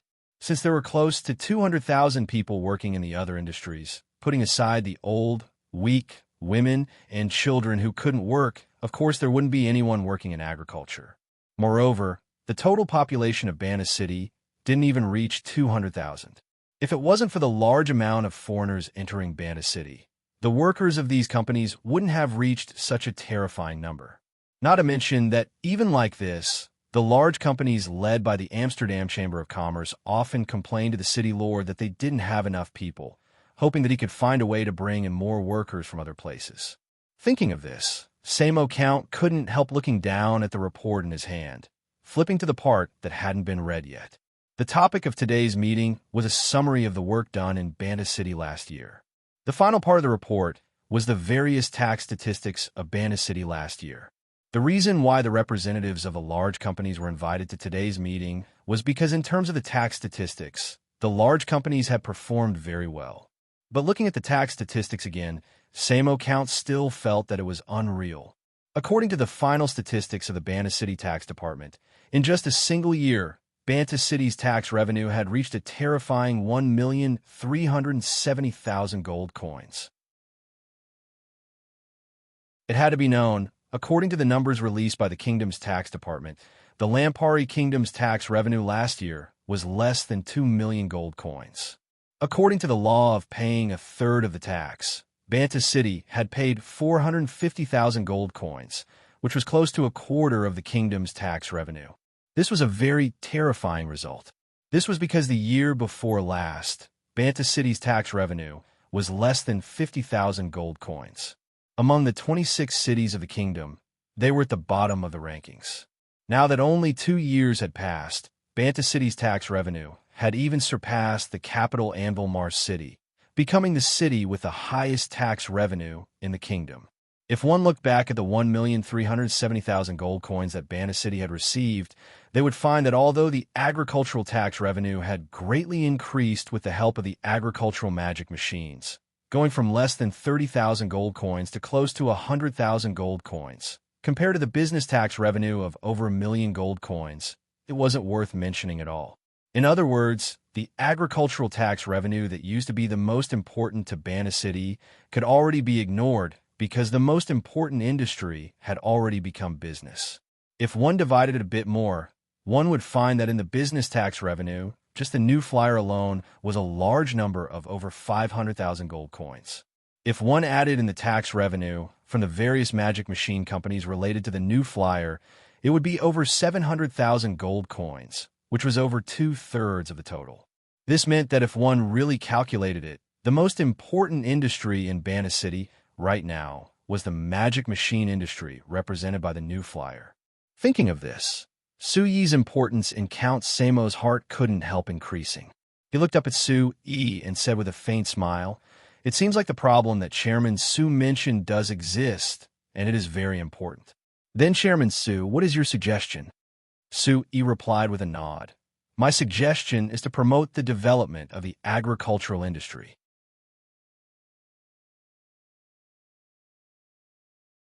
Chapter 291.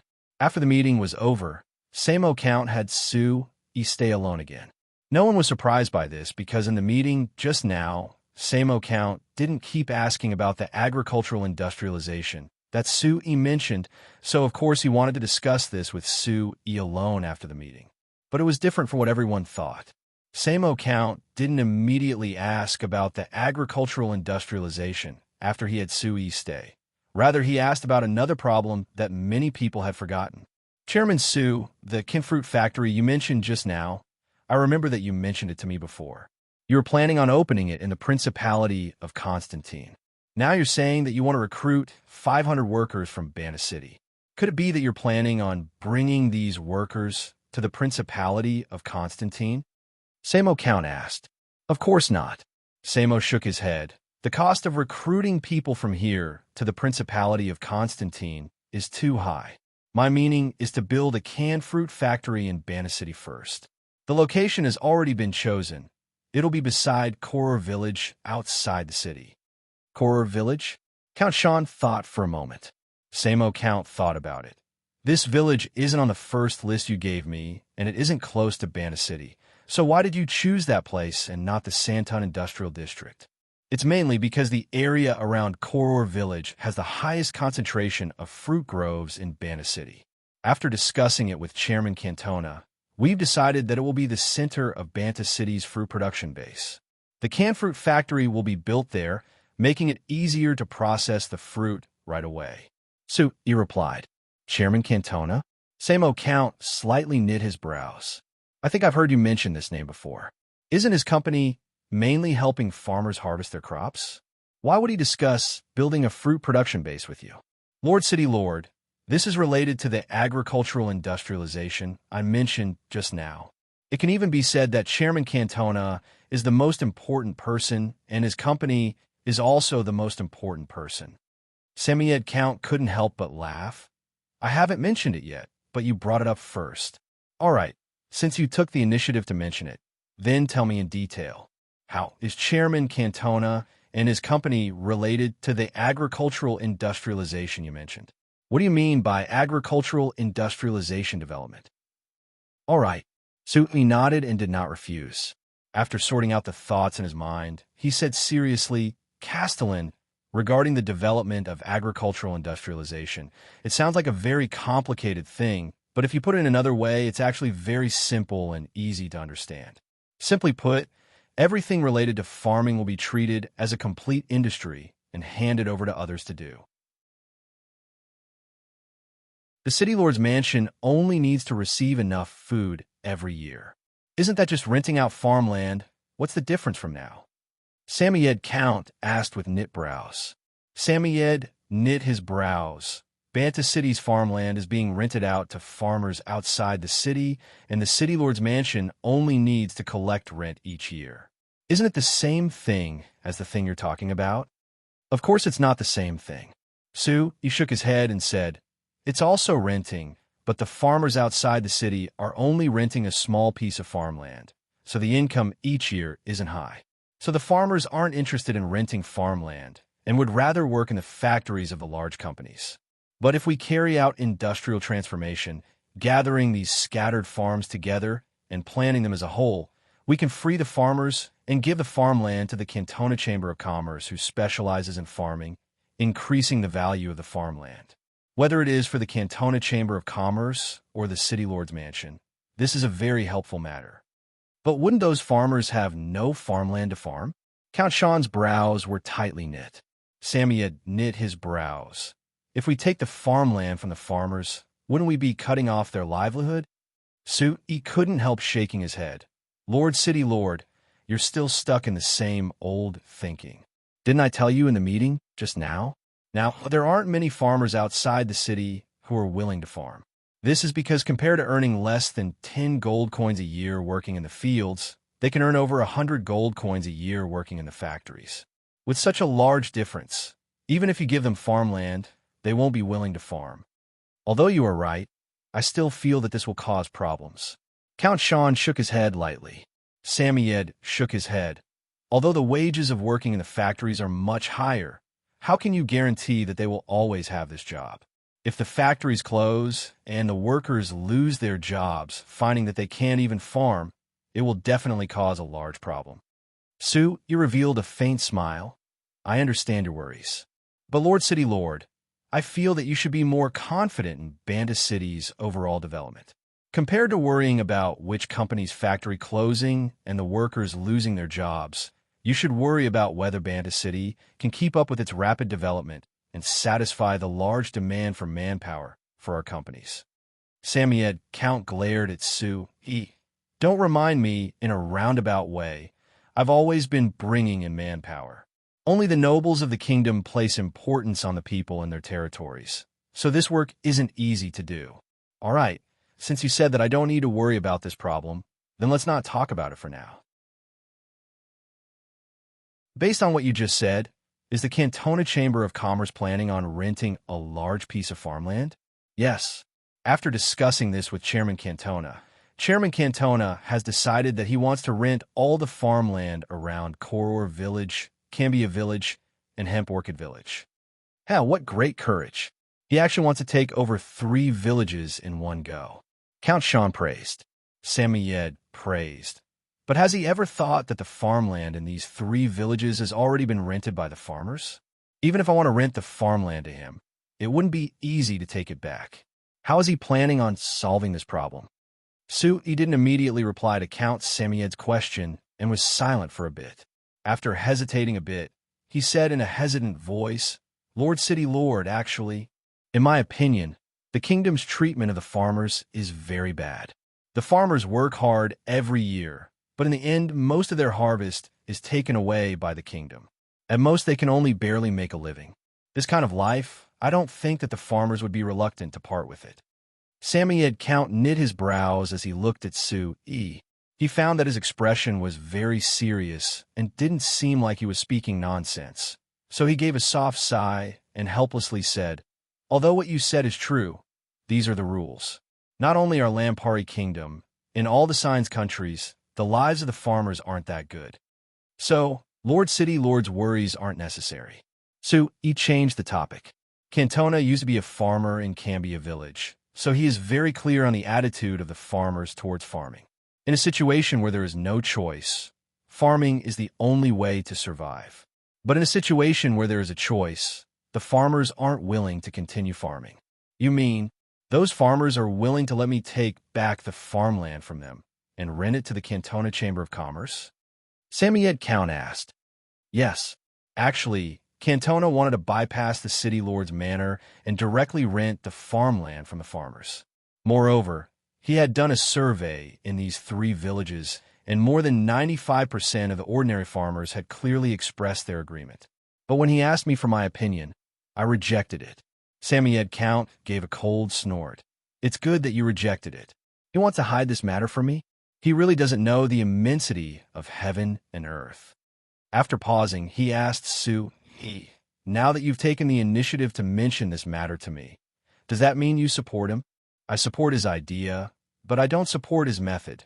So I took the initiative to mention this to Lord City Lord, hoping that you can find a more reasonable method." He said. "Then what is your specific opinion?" Samied Count asked back.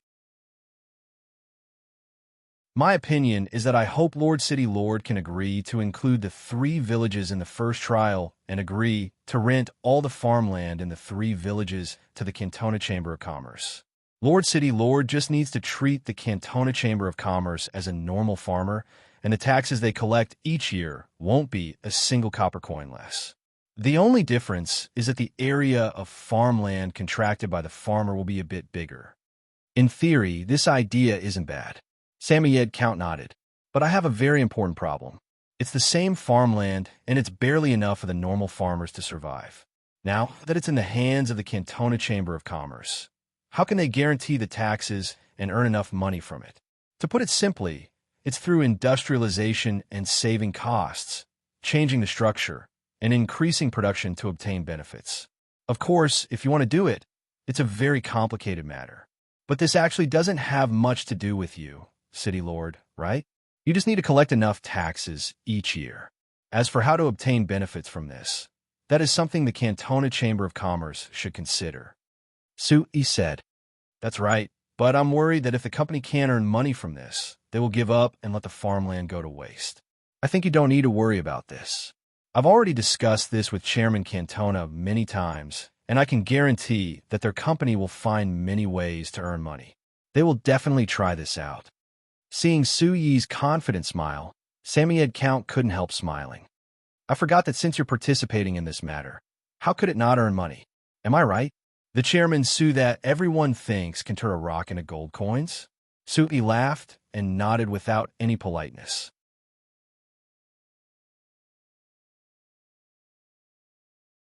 Chapter 292. Even if there were many people in Bana City who treated Sui as an existence that could turn stone into gold, he didn't immediately earn money with every investment he made. For example, the most important project for New Flyer during this time was a non-ferrous metal mine on the Black Rice Wasteland. Up to this point, New Flyer, the Renekton Chamber of Commerce, and the Amsterdam Chamber of Commerce had invested a total of 700,000 gold coins in this project. And this didn't include the 500,000 gold coins he paid to Patriarch Valar to purchase the Orvain. Because the non-ferrous metal smelting factory was invested solely by New Flyer. Just in this project alone, New Flyer had invested over 500,000 gold coins. And this was just the initial investment. To truly start mining the mine and the non-ferrous metal smelting factory, they still needed to invest a large amount of money. So even if New Flyer was becoming bigger and bigger, earning more and more profits, the large amount of money invested in this project made Seabass, who was the financial manager, couldn't help knitting his brows each time. If it was any other investment, Seabass wouldn't have any opinions. But when it came to investing in this non-ferrous metal mine, because Seabass didn't understand the future prospects of non-ferrous metals, he couldn't predict how much profit there would be in the future. So he would always remind Sue to invest carefully. Of course, Seabass was only reminding him. He wouldn't really have any opinions or questions about this. Sue had already used countless correct decisions to prove his outstanding vision. Now, even Hines wouldn't question any of Sue Yi's decisions, so the other people in the company didn't have a right to do so. Not to mention that according to last month's financial report, although New Flyer's profits in terms of household magic machines didn't explode because they didn't release any new products, it still broke 300,000 gold coins. As for the Magic Machine Workshop, because the first batch of 10,000 agricultural magic machines ordered by the Kingdom of Ruhr was delivered, they earned 640,000 gold coins, earning them a profit of over 400,000 gold coins. Adding in the demand for various production magic machines in the Lampari Kingdom, the New Flyers Production Magic Machine Workshop had earned over 600,000 gold coins last month. If the profits from the steel mill, tire factory, and plastic processing factory were also included, the total profit of New Flyer last month was an astonishing one: 54 million gold coins. Although with the expansion of the company, the fixed expenses each month had increased, with the wages and benefits of the employees being over 100,000 gold coins. In the end, the Frestech Chamber of Commerce's net profit last month was over 1 million gold coins. With the support of such strong profits, although the investment in this non-ferrous metal vein was huge, it was still within an acceptable range. Seabass' reminder to Sue was actually in hopes that Sue would place more of his attention on the Chamber of Commerce's various industries, stabilizing these existing industries and further increasing their output and profits, rather than always thinking about opening up new industries. I understand Seabass worries, so I came here this time to see if you've developed any new things, allowing us to earn a large amount. Sue nodded with a faint smile to the researchers of the Academy of Magic led by Evita before taking some reports from her hands. Since he made that decision because of Steele's advice, Sue began to withdraw himself from the work of the Academy of Magic. He didn't participate in the research process like before, even explaining every step clearly. Rather, he only gave some ideas and let the researchers of the Academy of Magic think about it themselves. Although this method had the opposite effect in the beginning, causing the research progress of the Academy of Magic to greatly decrease. After some time of adaptation, the researchers of the Academy of Magic began to learn how to solve problems based on Sue Yi's ideas. Because of this, they came up with many ideas that even Sue Yi hadn't thought of before. For example, Sue had always been worried about the fact that Banda City didn't have street lamps, but because he couldn't find a suitable solution, he could only put it aside for now. But when he threw this idea to the Academy of Magic, this problem was quickly solved. According to the research of Akali and the others, the street lamps could be powered by long-distance magic transfer technology, ensuring that the high-up street lamps would be lit. The problem that Sue always found troublesome was the long-distance control problem, but after Akali's careful research, they finally solved it with a very ingenious magic array resonance technology. The principle of this technology was something that Akali had accidentally discovered during her research. In that research, Akali had found that if two magic arrays were placed together, there would be a phenomenon of synchronization because of the similarities between the two magic arrays. To put it simply, if there were two magic arrays that were the same, in a situation where both magic arrays were being supplied with magic, if one magic array changed, the other magic array would have the same change. After Akali had deeply researched this characteristic, she found that as long as there was a special setting in the magic array, this characteristic could be extended to more than one magic array. Based on Evita's research report, Akali could even lay down 20 magic arrays that were the same. Then, by controlling one magic array, she could make the other 19 magic arrays change the same way. The problem that Sue found troublesome was the long-distance control problem of the street lamps. By laying down a magic array that was exactly the same as the magic arrays of the street lamps, and then controlling this magic array, it would affect the magic arrays of all the street lamps, and then affect the switching of all the street lamps. According to the research report that Avita handed over, Sue found that the Academy of Magic had already solved all the details of this technology during their last experiment.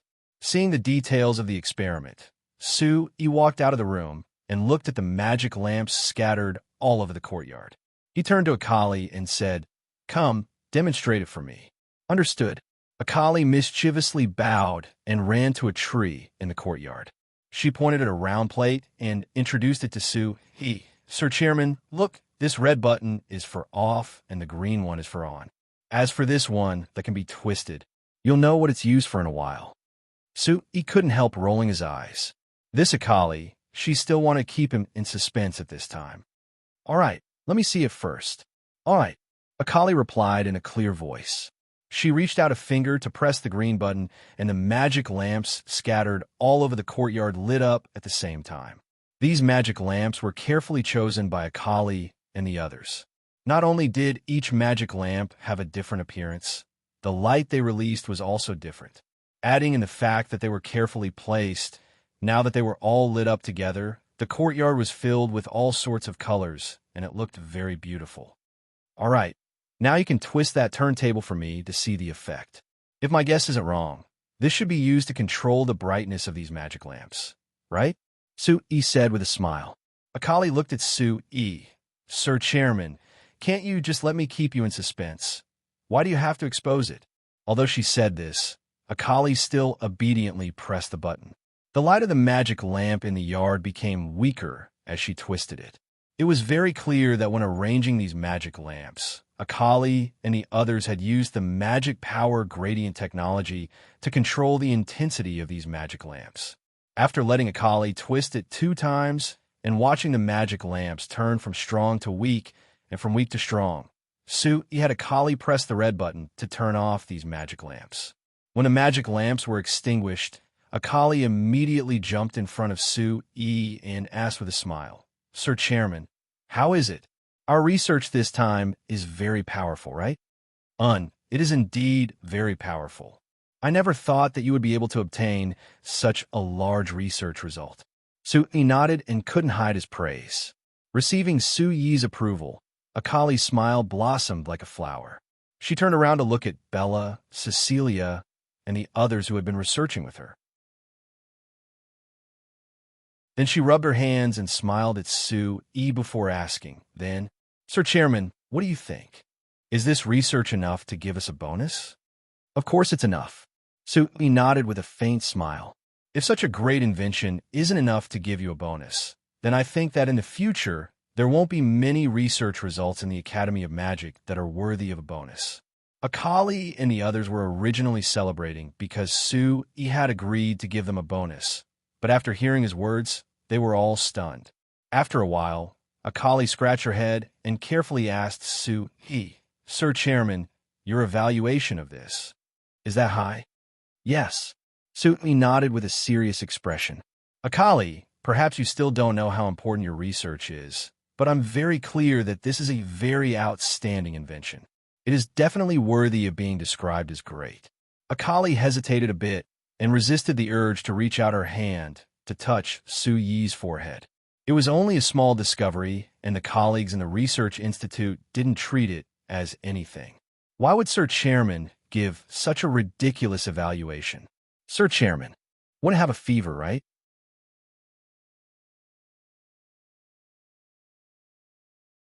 Chapter 293. When it came to March, the cold of winter gradually left Bana City. In the wilderness outside the city, one could see many greenery coming out of the ground. The wind that blew on one's face didn't feel a bone-chilling chill, but rather under the sun, there was a trace of warmth. Sue looked at Koror village not far to the left and pointed into the distance. He drew a circle in the air before finally pointing at the sandy river flowing on the horizon. "Cantona, there's no need to care about the fruit forest here. How it was done before, it'll be the same in the future. But if there aren't any fruit trees in this area, you can plant fruit trees everywhere. This will be the fruit production base of Bana City in the future, so it's best if there aren't any other factors. Also, if possible, try to plant the same kind of fruit together. That way, not only will it be easier to plant and harvest, it will also be easier to create a brand.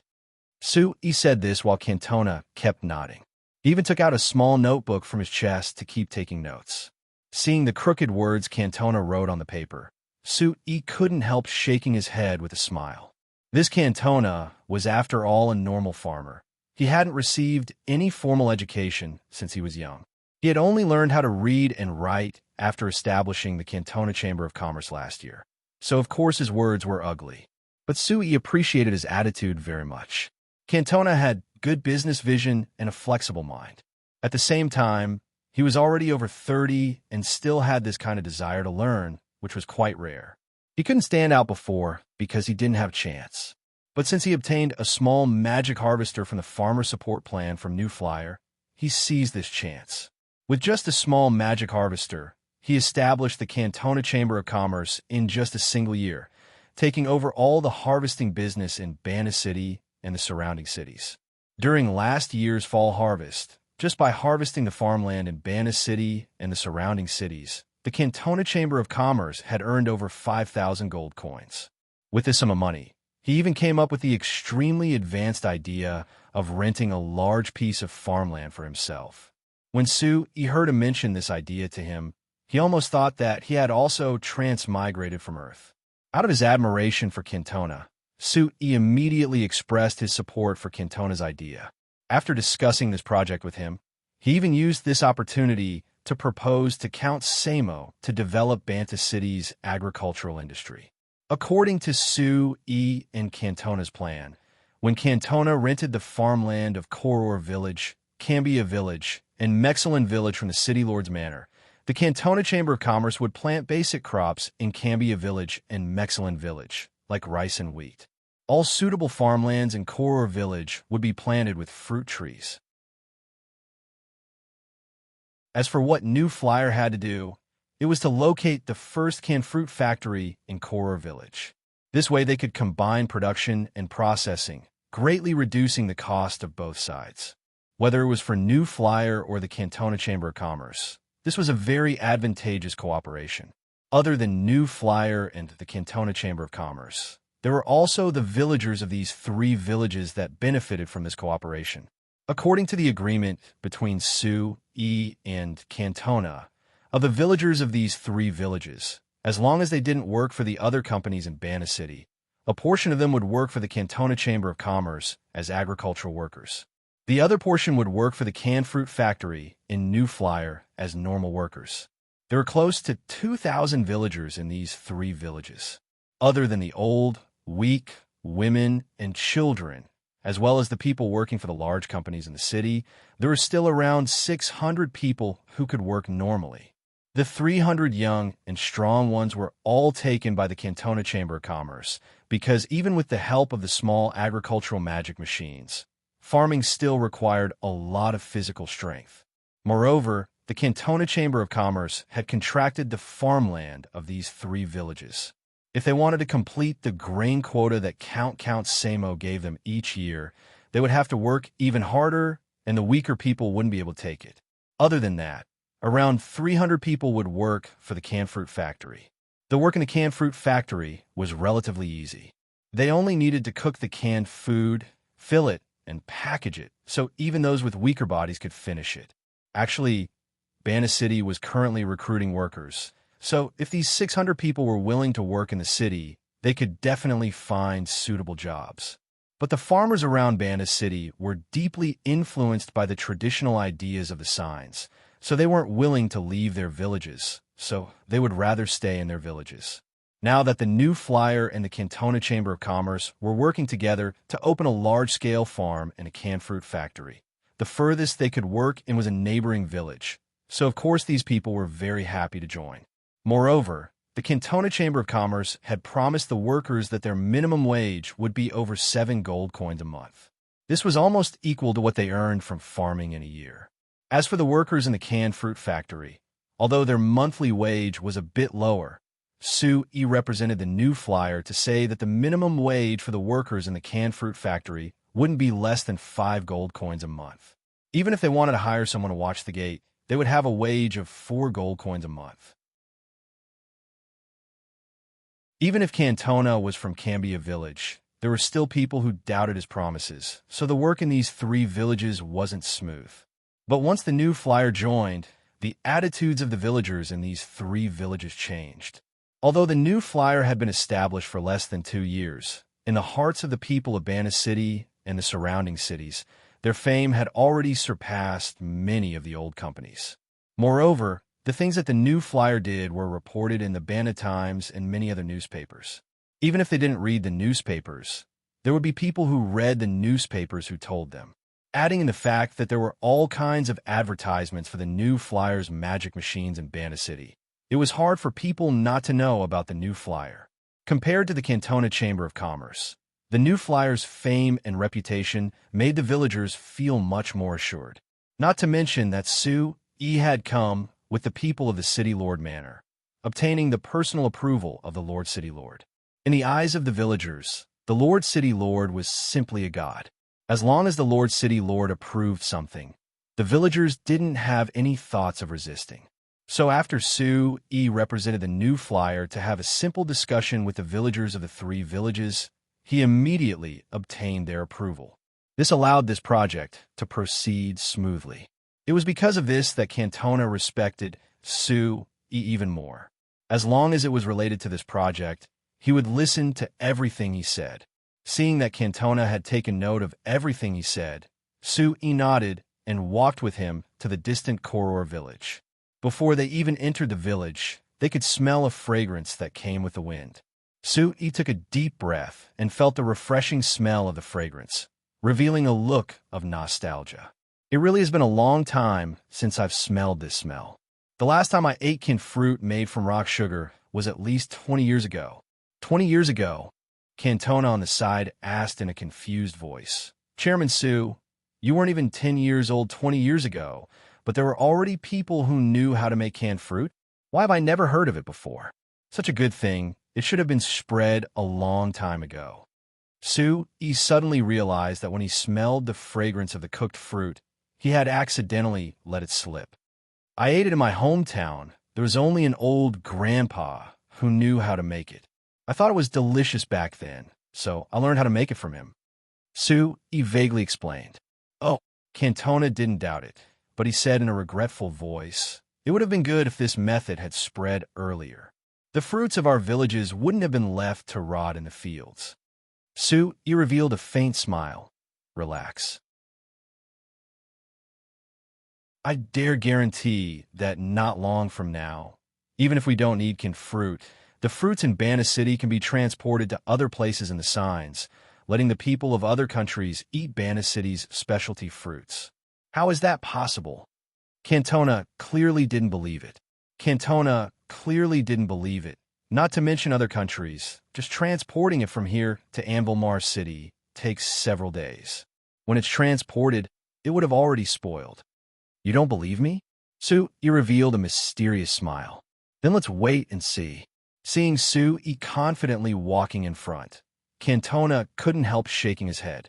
Although he had been in contact with Sue E quite a bit during this time, the more he was in contact with Sue E, the more Cantona found that he couldn't understand his thoughts and couldn't follow his train of thought. If it was said that Sue E had left him with the impression of a young, energetic, and bold chairman of a large company, now in Cantona's eyes, Sue E had become more and more unfathomable. If someone else told Cantona that the fruits could be transported to other countries on the continent before they spoiled, Cantona wouldn't have thought that they were speaking nonsense. But when Sue E said this, although Cantona didn't believe it at first, when he thought of the miracle the new flyer had created in the past year and the large changes it had brought to Banna City and the surrounding cities, he couldn't help gradually believing it. Since Chairman Sue said it could be done, even if it couldn't be done now, it would definitely be done in the future. Thinking of this, Cantona suddenly forcefully patted his head. For a small person like him, why would he need to guess the thoughts of an important person like Chairman Sue? Why would he think that much? It was better to follow Chairman Su and work hard to do what he wanted to do. Naturally, he could rely on a large tree that was the new flyer to earn money. Thinking of this, Cantona revealed a grin and quickly moved faster, following Su in front of him.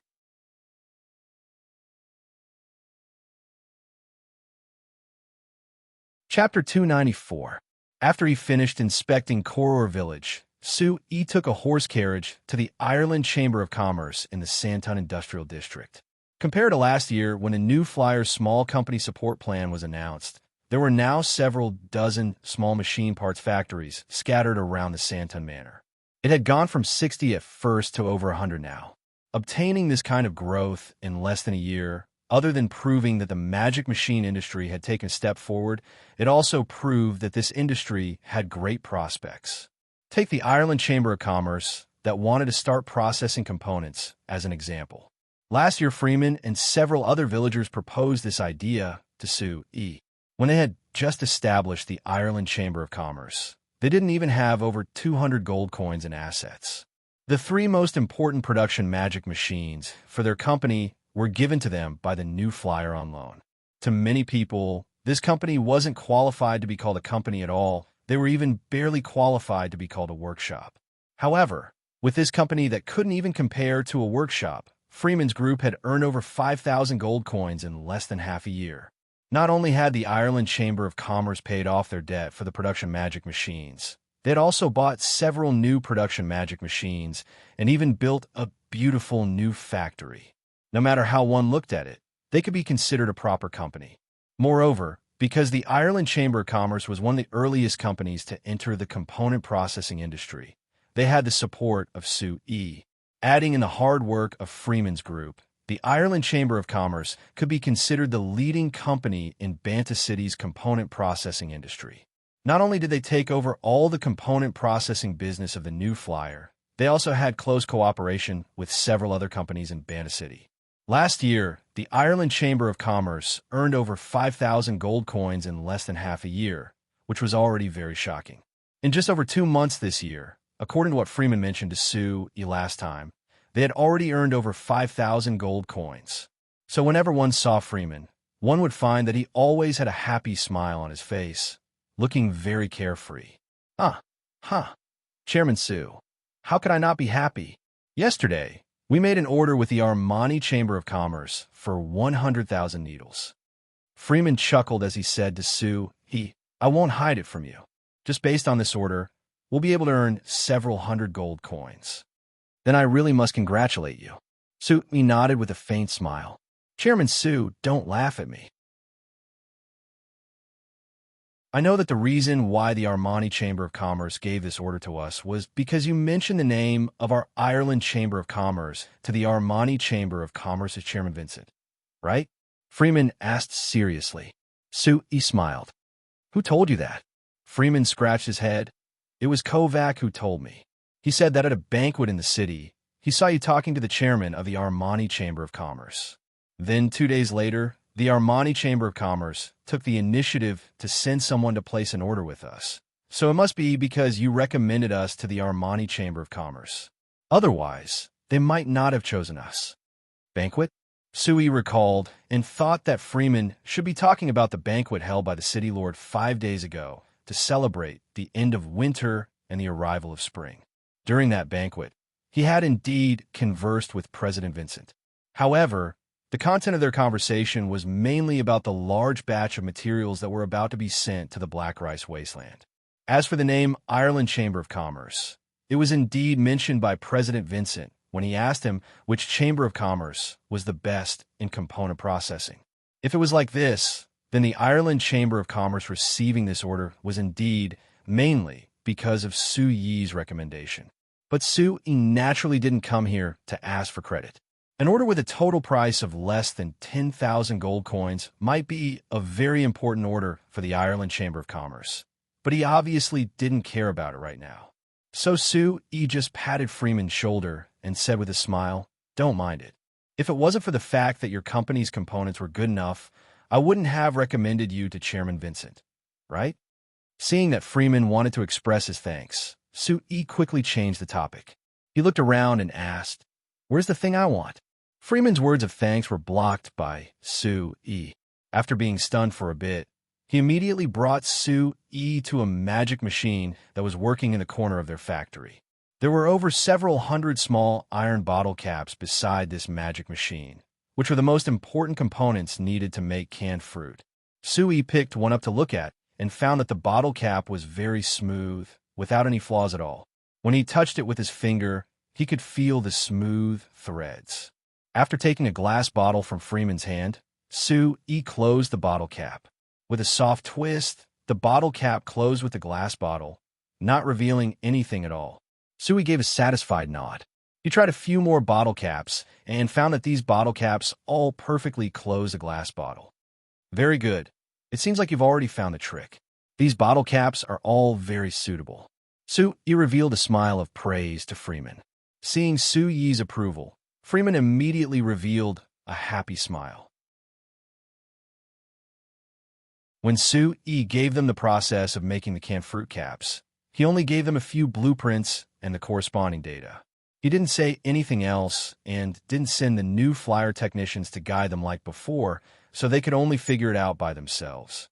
In the beginning, in order to make a qualified bottle cap, they had experienced countless failures and created countless waste products.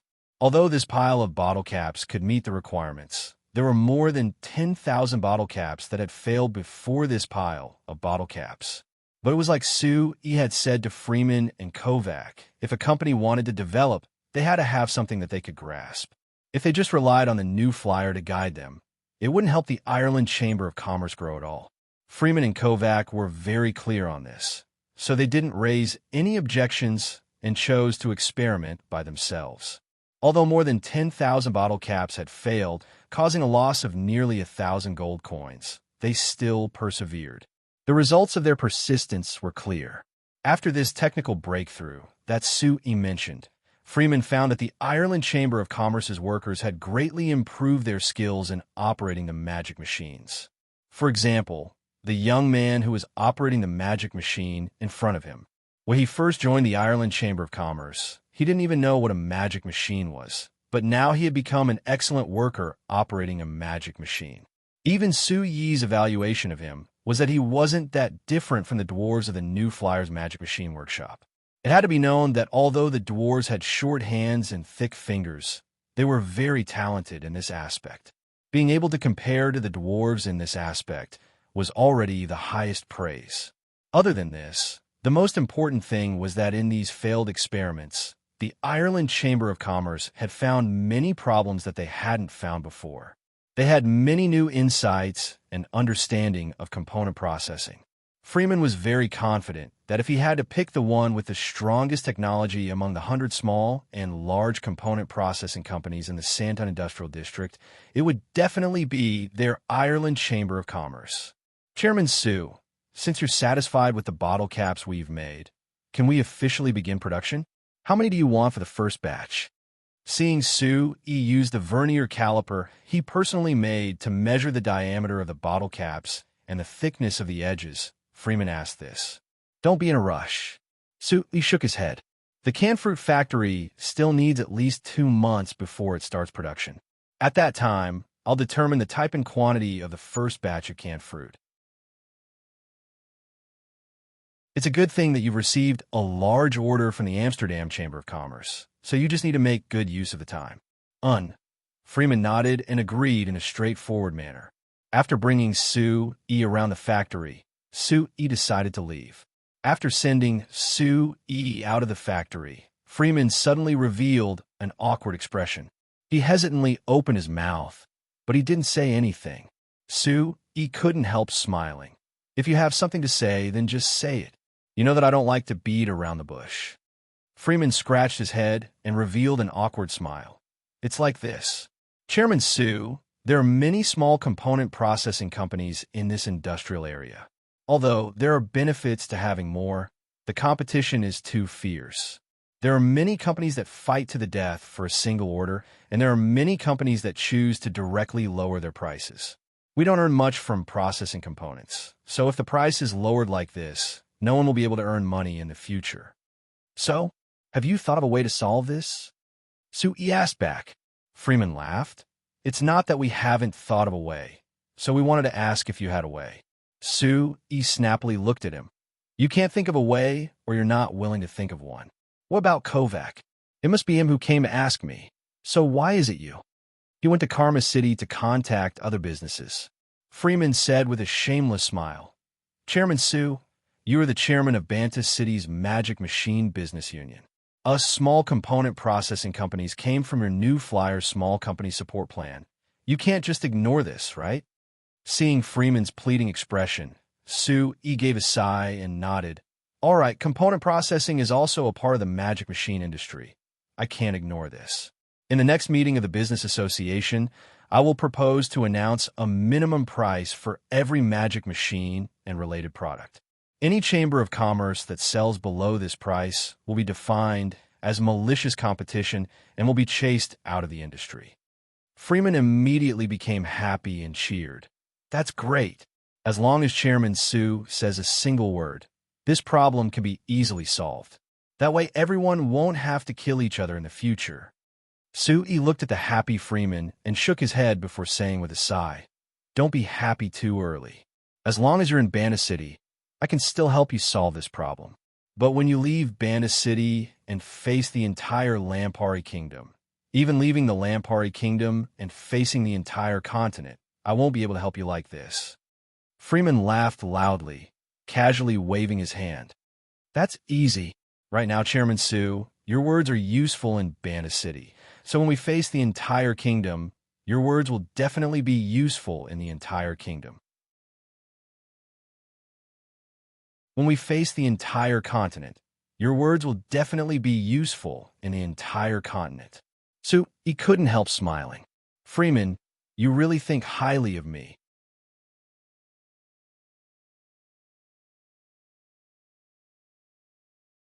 Chapter 295. Even if it was already March and the winter was over, it was still cold at night. Normally speaking, on this kind of cold night, most people of Banta City would choose to stay at home. They would either curl up in their warm blankets or enjoy the warm breeze from the magic air conditioner. If there wasn't anything special, no one was willing to go out. But tonight, the people of Banta City were different. As soon as the sky turned dark and everyone finished their dinner, they all left their warm homes. Facing the cold breeze, they headed to the city square in the center of Banta City. As soon as the sky turned dark, the roads to the city square were filled with people. Not even a drop of water could pass through. When the weather wasn't cold, although there would be quite a few Banta City citizens who would come to the city square for a walk at dusk, there had never been this many people that came at once. The reason why this happened was because a week ago, the Banta Times had used a large headline on the front page to say that in a week's time, Banta City's municipal square would welcome a new look. The entire square would be completely different. The City Lord Satsuma Count had specially used the Banta Times to express his views, saying that this new city square would definitely open everyone's eyes and shock them. Count Sean was the City Lord of Banta City, so it was very good for him to make this kind of exaggerated statement. So after seeing the report in the Banta Times, it immediately whetted the appetites of everyone in Banta City. What would this new city square look like? It even made the Lord City Lord use the word unbelievable. After this report, starting the next day, every day the Banta Times would have a large number on the front page. The first day was 6, the second day was 5, and the third day was 4. So everyone knew that the Banta Times was counting down. As the date approached, people's expectations of the new city square became stronger. Although before the Banta Times made this report, there were people who found that the City Lord Manor had sealed off the city square and had placed curtains around it, making it impossible for people to see what was inside. Although they could infer from the clanking sounds that there should be some kind of construction going on inside, the more it was done, the more it aroused everyone's curiosity. When the mystery was about to be revealed, everyone's curiosity had reached its peak. Many people even waited outside the sealed municipal square without having dinner so that they could see the new municipal square as soon as possible. He didn't know if the City Lord's mansion did it on purpose, but today was the only 2 days of the month when there was no moon.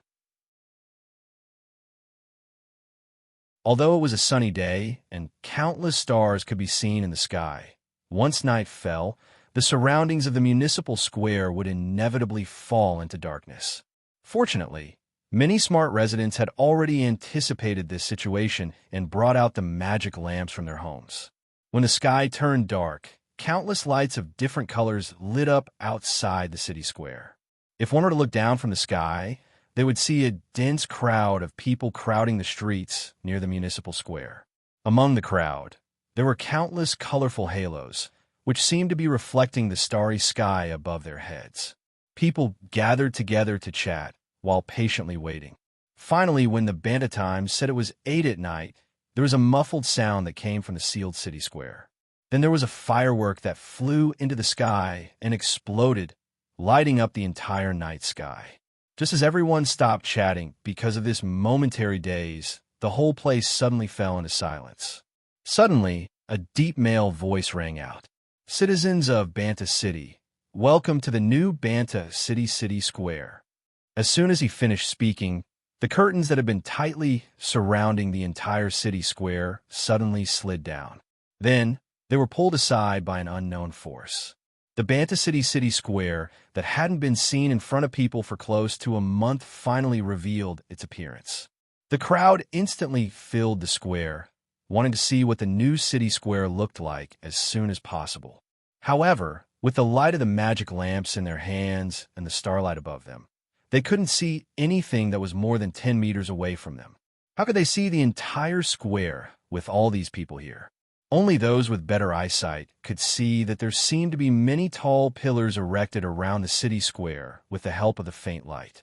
When everyone was feeling a bit anxious, there was another muffled sound that came from the center of the city square as another firework flew into the sky. After attracting everyone's attention, there was a bright light that came from the center of the city square. There was a high platform that had been built at an unknown time that was completely lit up. On the high platform, Count Samo was bathed in the light with a faint smile on his face. He looked at the dense crowd around him and raised his hands to signal them. When the crowd calmed down, Count Samo said in a clear voice, "Citizens of Banta City, I know that you have been waiting for this night for a long time, so I won't waste your time. I just want to remind you that everything you see tonight will be the most unforgettable scene in your life." It was fine if he didn't say this, but once he said this, the people under the stage couldn't hold back their curiosity. There were even some people who didn't care about being disrespectful to the Lord City Lord as they loudly shouted, "Lord City Lord, just what does it look like? Why don't you show us?" Hearing this shout, the people under the stage all agreed. The sound waves surged and spread far away from the city square. At this time, it was impossible for Banta City to be peaceful. Count Samo raised his hand again and suppressed the noise of the crowd before turning around to give a nod. A girl with a slender figure and a round face who looked a bit cute and beautiful under the light came forward and handed a small box in her hand to Count Samo. Count Samo took the box and seemed to ask for the opinion of the girl. Then he turned around and looked at the people under the stage. He raised the box in his hand and said in a loud voice, "Now, it's time to witness a miracle." After saying this, Count Samo reached out a finger to tap the box a few times. In the blink of an eye, dozens of incomparably bright lights suddenly lit up in the sky around the municipal square.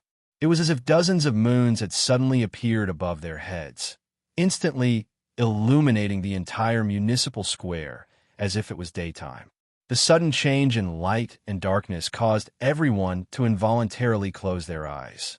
However, when they opened their eyes again, they were shocked to find that the city square no longer seemed to exist at night. Everywhere was as bright as day. This kind of brightness came entirely from the large magic lamps hanging from the top of the dozens of iron pillars erected around the square. Beside these flowers and trees, there were also small pillars that had small magic lamps hanging from them. These magic lamps didn't emit the same white light as the large magic lamps above their heads. Instead, they emitted a variety of colors. It looked a bit messy, but when the light shone on the flowers and trees, it complemented each other and made the place even more beautiful. That wasn't all. When everyone's eyes were focused on the city square, they found that there was a pool that had been dug out and the platform was right in the middle. With the help of the light above their heads, everyone could clearly see that there was a statue on the platform. Below the platform, there were rows of magic lamps that emitted the same colorful light beside the pool. The light of the magic lamps of various colors just happened to converge on the statue, making it hard not to notice the statue. But when they saw the statue clearly, everyone was confused again, because this statue wasn't a statue of any person that they imagined. It was a strange-looking horse that was completely white with horns on its forehead and a pair of long wings on its back. What is this thing? Just when everyone was confused, countless thin water pillars suddenly sprayed out from the pool below the high platform. After crossing back and forth in the air, they suddenly gathered together and formed the shape of a flower, which then slowly bloomed. Under the colorful magic lamps around them, this flower that was completely made of water reflected a beautiful light, looking incomparably magnificent and beautiful. The people in the square had never seen such a dreamlike performance before. They were already deeply shocked by the sudden bright light in the square. Now, as they watched the water flow, constantly changing into various patterns, they were all mesmerized for a moment. In a room on the third floor of the city lord's manor that wasn't far from the city square, he looked away from the bright city square and turned to Hannes beside him as he said with a sigh, "It seems like the Lord isn't good at this kind of performance." This was a very good chance to close the distance between him and the citizens, letting the people of Bannis City recognize him, but he wasn't willing to listen to my suggestion to give a speech. It's such a pity, wasting such a good chance. Hannes turned to look at Sue-E and couldn't help saying with a smile, "What kind of person do you think Lord Count is? Does he need to perform in front of these normal citizens? These citizens can't affect him at all."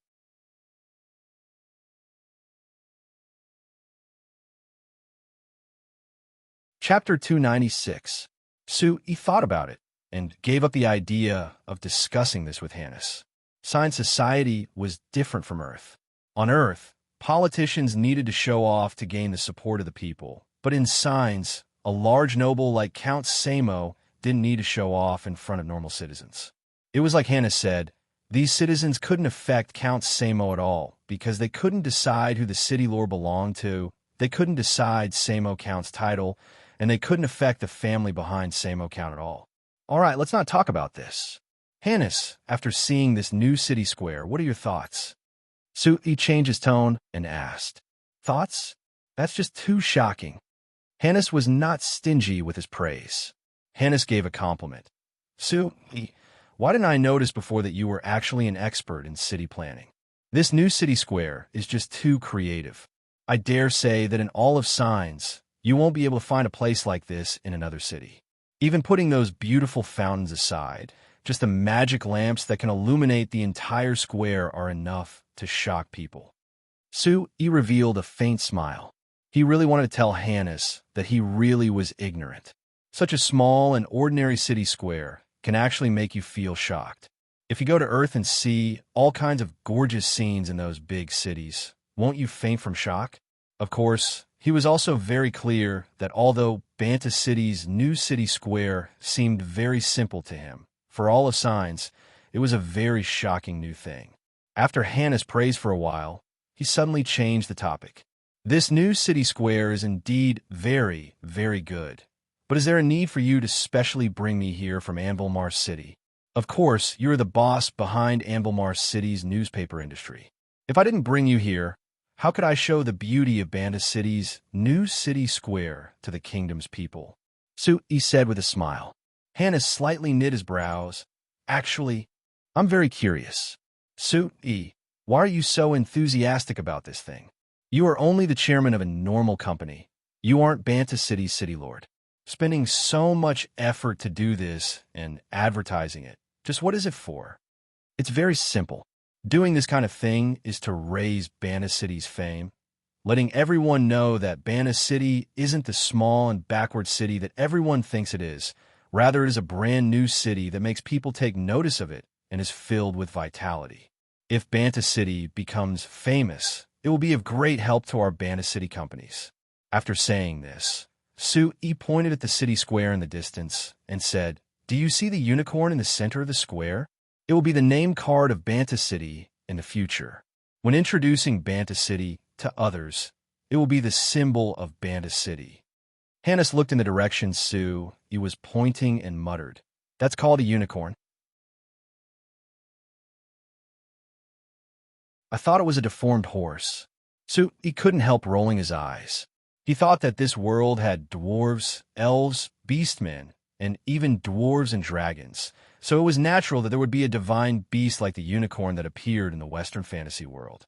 But when Count Samo asked about the city statue, Su-E proposed the unicorn, but he received strange looks from everyone.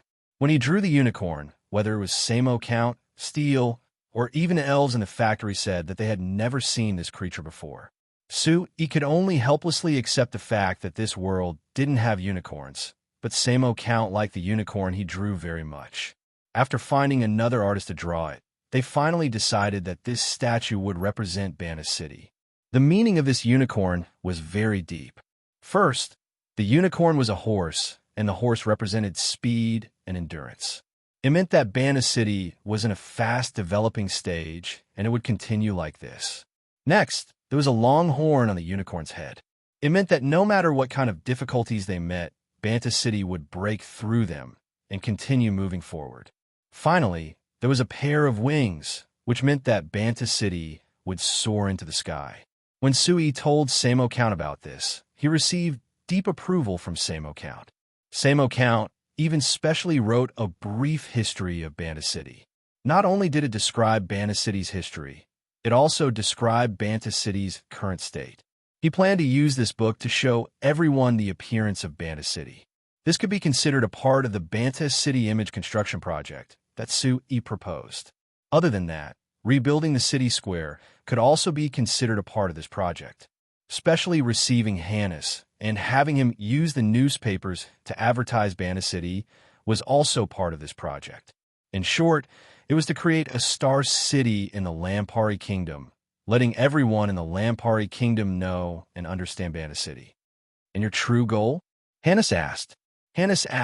"You said that doing this would help your Banta City's companies, but I can't see how it would help. If you want to increase the fame of your new flyer and let your company develop a bit faster, I can understand, and there are many ways to help you achieve this. But if you're talking about building the image of Banta City, I'll say it again. This is Samo Count's matter and not something a normal merchant like you should consider." Su-E couldn't help giving a sigh. Different societies had different understandings. For Su-E, who had transmigrated from Earth, building the image of a city was a natural matter. But for the people of the signs, a city was just a city with walls. It was a place where more people lived, and there wasn't anything special about it. To have them understand the importance of a city's image was like playing the lute to a cow. This was something that even Hannes, who came from the Lampari Kingdom's largest city, Anvilmar City, was the same. After thinking about it, Su-E found that explaining the meaning behind this to Hannes and how it would help the new flyer was a very troublesome matter, so he was too lazy to explain. He just wanted him to advertise according to his wishes and didn't care about the reason. As for the benefits this project would bring to Banta City and the large companies in Banta City, Hannes didn't know right now, but he would naturally see it in the future. After discussing how to advertise with Hannes, Su-E first had Hannes see Samo Count, who had returned to the City Lord's Manor while he went to a side hall in the City Lord's Manor. When he came to the door, Su-E heard Akali's unique laughter that came through the door. You really should have seen it on stage. When the magic lamps in the square lit up at the same time, everyone under the stage closed their eyes. When they opened their eyes, almost everyone had their mouths wide open in shock. Their expressions were so funny. Is that so? Why do I feel that those people's mouths weren't as wide open as yours? Su-E opened the door with a smile as he walked in. There were 7 researchers from the Magic Research Institute of New Flying Chamber of Commerce, including Akali in the small side hall. They were the technical support staff for the magic lamps in the Banta City Municipal Square project. They were mainly responsible for solving the problem of lighting the municipal square. The large magic lamps on the 20 magic lamps around the municipal square, as well as the small lights around the trees and the lights by the pool, were all designed by them. The main designer was Akali.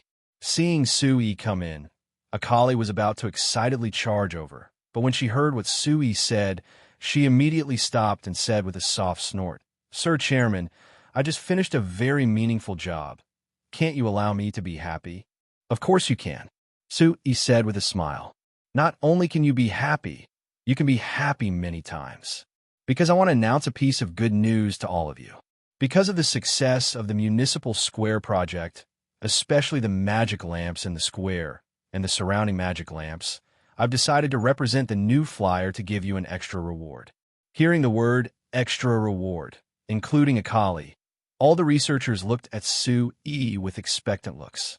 Sui deliberately paused before giving a cough and raising his voice to say, "Other than Akali, the other 6 researchers will be given a 3rd-level reward. According to the standard, each person will receive 100 gold coins." "Oh, great, great. Ha ha ha." As soon as Sui's voice fell, everyone broke out in a deafening cheer. Akali excitedly rushed over and hugged Sui's arm while shaking it. She asked, "Sir Chairman, what about my reward? You said last time that the magic resonance technology one researched was a great discovery, and I worked so hard this time. Look at me, I've lost weight. Since that's the case, my reward can't be less than theirs, right?" Sui revealed a faint smile and said with a nod, "Of course. You're the inventor of this technology, and you're also the leader of the research team. Your reward will, of course, be higher than the others." "Then I should be a 2nd-level reward?" "Let me think. The 2nd-level reward is... Don't think about it. Your reward is not a 2nd-level reward, but a 1st-level reward. The reward is 500 gold coins."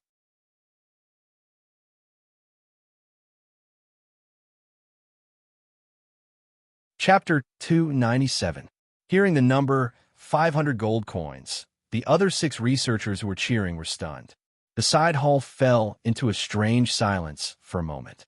After a while, Akali asked Sui with a slightly trembling voice and an expression of disbelief, Sir President, you just said, I'm a level 1 reward?" "Yes, a level 1 reward, 500 gold coins." "You didn't hear wrong." Sui nodded seriously. Akali was in a daze for a moment, then suddenly cheered and jumped up. "Ha, that's great. 500 gold coins. How many new clothes can I buy?" Sui was speechless for a moment. This Akali, in the end, was only a young girl in her early 20s.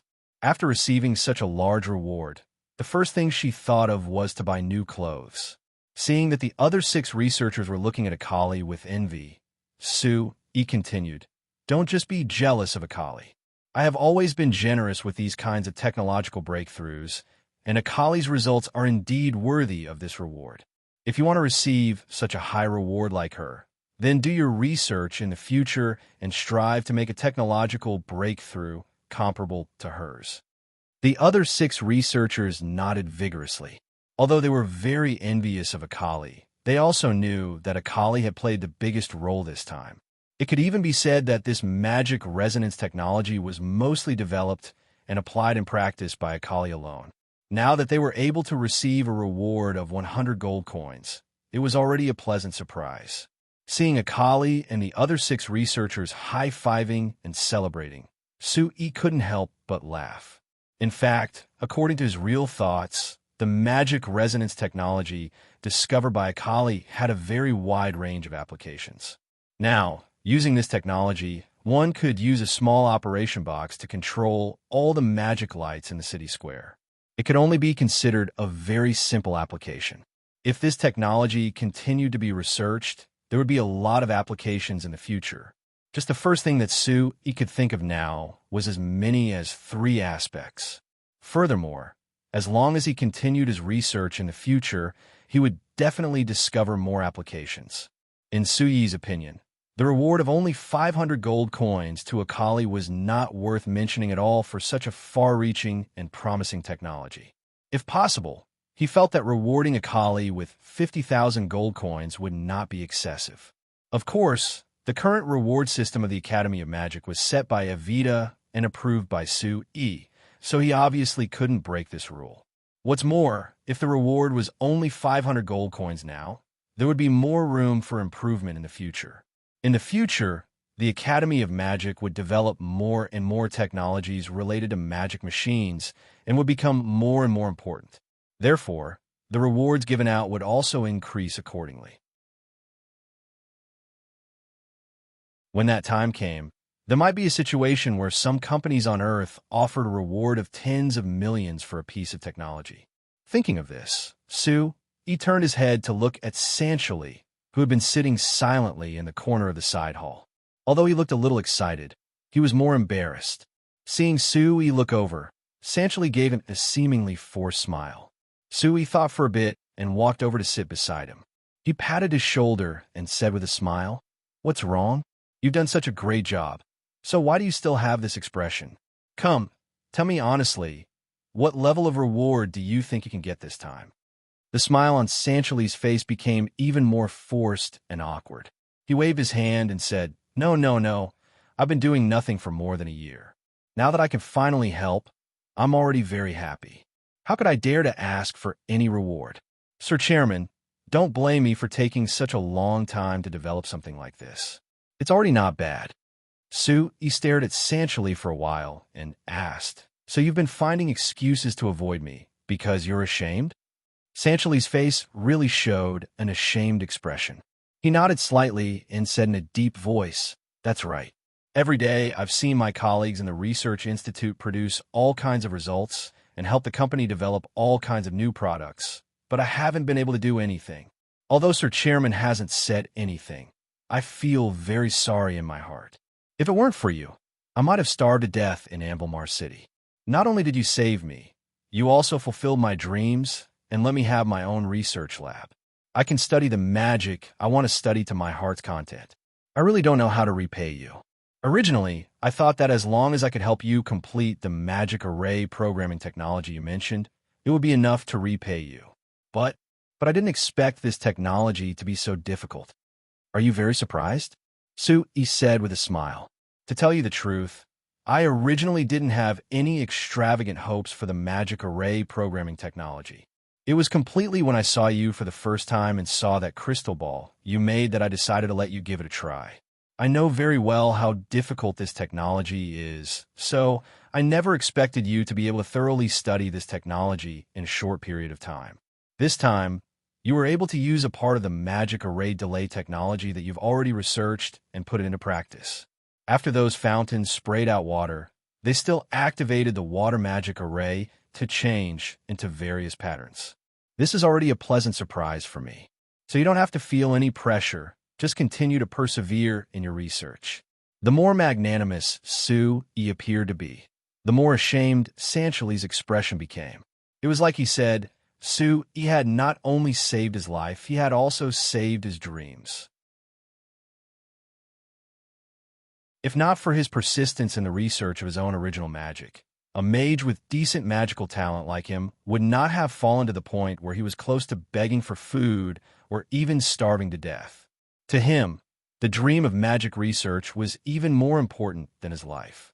Now that he had come to New Flyer, Su Yi had provided him with an environment where he could freely conduct the magic research he liked. It was as if he had been given a new life. "All right, I will definitely work hard." Thinking of this, Sanchali nodded his head vigorously. "Sir President, don't worry. If I can't research it in a year, I will use 10 years. If I can't research it in 10 years, I will use all my time. I will definitely research the magic array programming technology you want before I die. In the future, you don't even need to give me a salary. As long as you give me food to eat and provide me with magic materials, I will dedicate my life to New Flyer." Su Yi smiled and shook his head. "I said before, you don't have to be so stressed. Just focus on your research. Also, through this performance, I suddenly realized that I overlooked a problem. The reason why Akali was able to research the magic array resonance technology so quickly and put it into practice so quickly, other than her talent, was also because she had 6 other researchers helping her. But you were alone from the beginning to the end. So from tomorrow onwards, you can choose a few assistants to work with you in the research. What do you think? There's no need for that, right? Sanchali was stunned. I only need to research this thing. I don't need any assistance. Even His Excellency the Great Mage needs assistance to research magic. Why don't you need them? This matter is decided. I'll give you 3 days to think about it. Then give the list of assistants you want to Evita. Then negotiate with her and the assistants you choose. Once the list is confirmed, then tell me. Seeing Su Yi's unquestionable expression, Sanchali immediately swallowed all his objections and nodded in agreement. Also, my principle is to reward those who contribute. This time, the magic array delay technology you researched had a very good effect in the new city square. Although it wasn't as dazzling as Akali's magic array resonance technology, it was still very important. So I've decided to give you a second-level reward. The amount is 200 gold coins. He said seriously.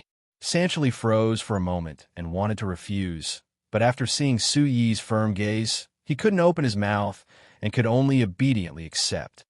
All right, keep working hard in the future. Although your performance this time wasn't as good as Akali's, I've always been optimistic about the future of the magic array pre-programming technology. I believe that it will become an extremely important technology in the future and won't be any worse than the magic array resonance technology.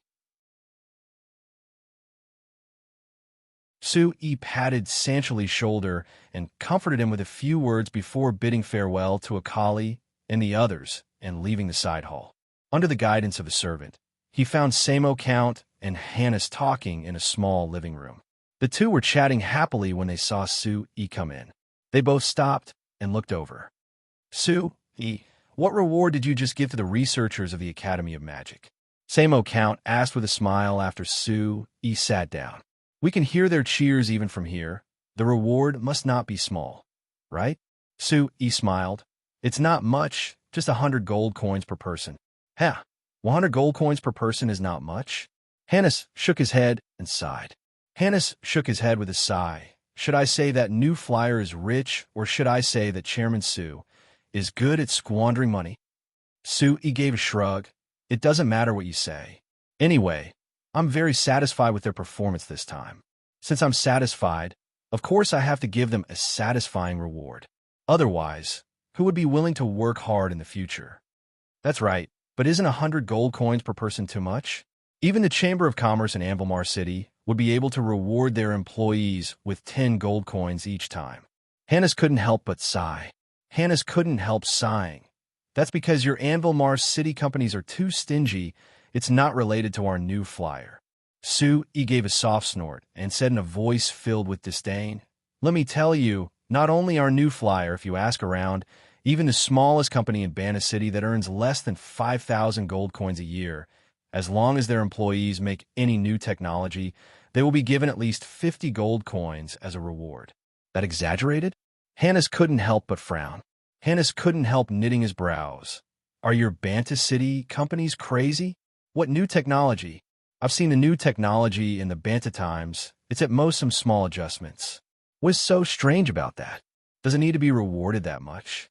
Su Yi looked at Hannes and shook his head. So that means, Hannes, after leaving Bana City for a year, you can't keep up with the situation and are starting to fall behind. As for the companies of Anvilmar City, they're even more behind. Hannes said in an unconvinced voice. What? Could it be that you mean that Anvilmar City can't compare to Bana City? Su Yi and Samoyed Count looked at each other and revealed smiles at the same time. Su Yi pointed at the small notebook in front of Hannes and said, What do you think? The Lord City Lord wants to build Banta City's image for? Hannes looked at Samoyed Count in a daze, but he found that Samoyed Count also had a faint smile. He didn't have any intention of explaining Su Yi's words at all. After being stunned, Hannes couldn't help praising in his heart. If Samoyed Count's intention was to make Banta City surpass Anvilmar City to become the Lampari Kingdom's #1 city, this was too ambitious. But looking at Su Yi's smile on the side, Hannah suddenly felt that. This idea that seemed impossible, it seemed like it really could be realized.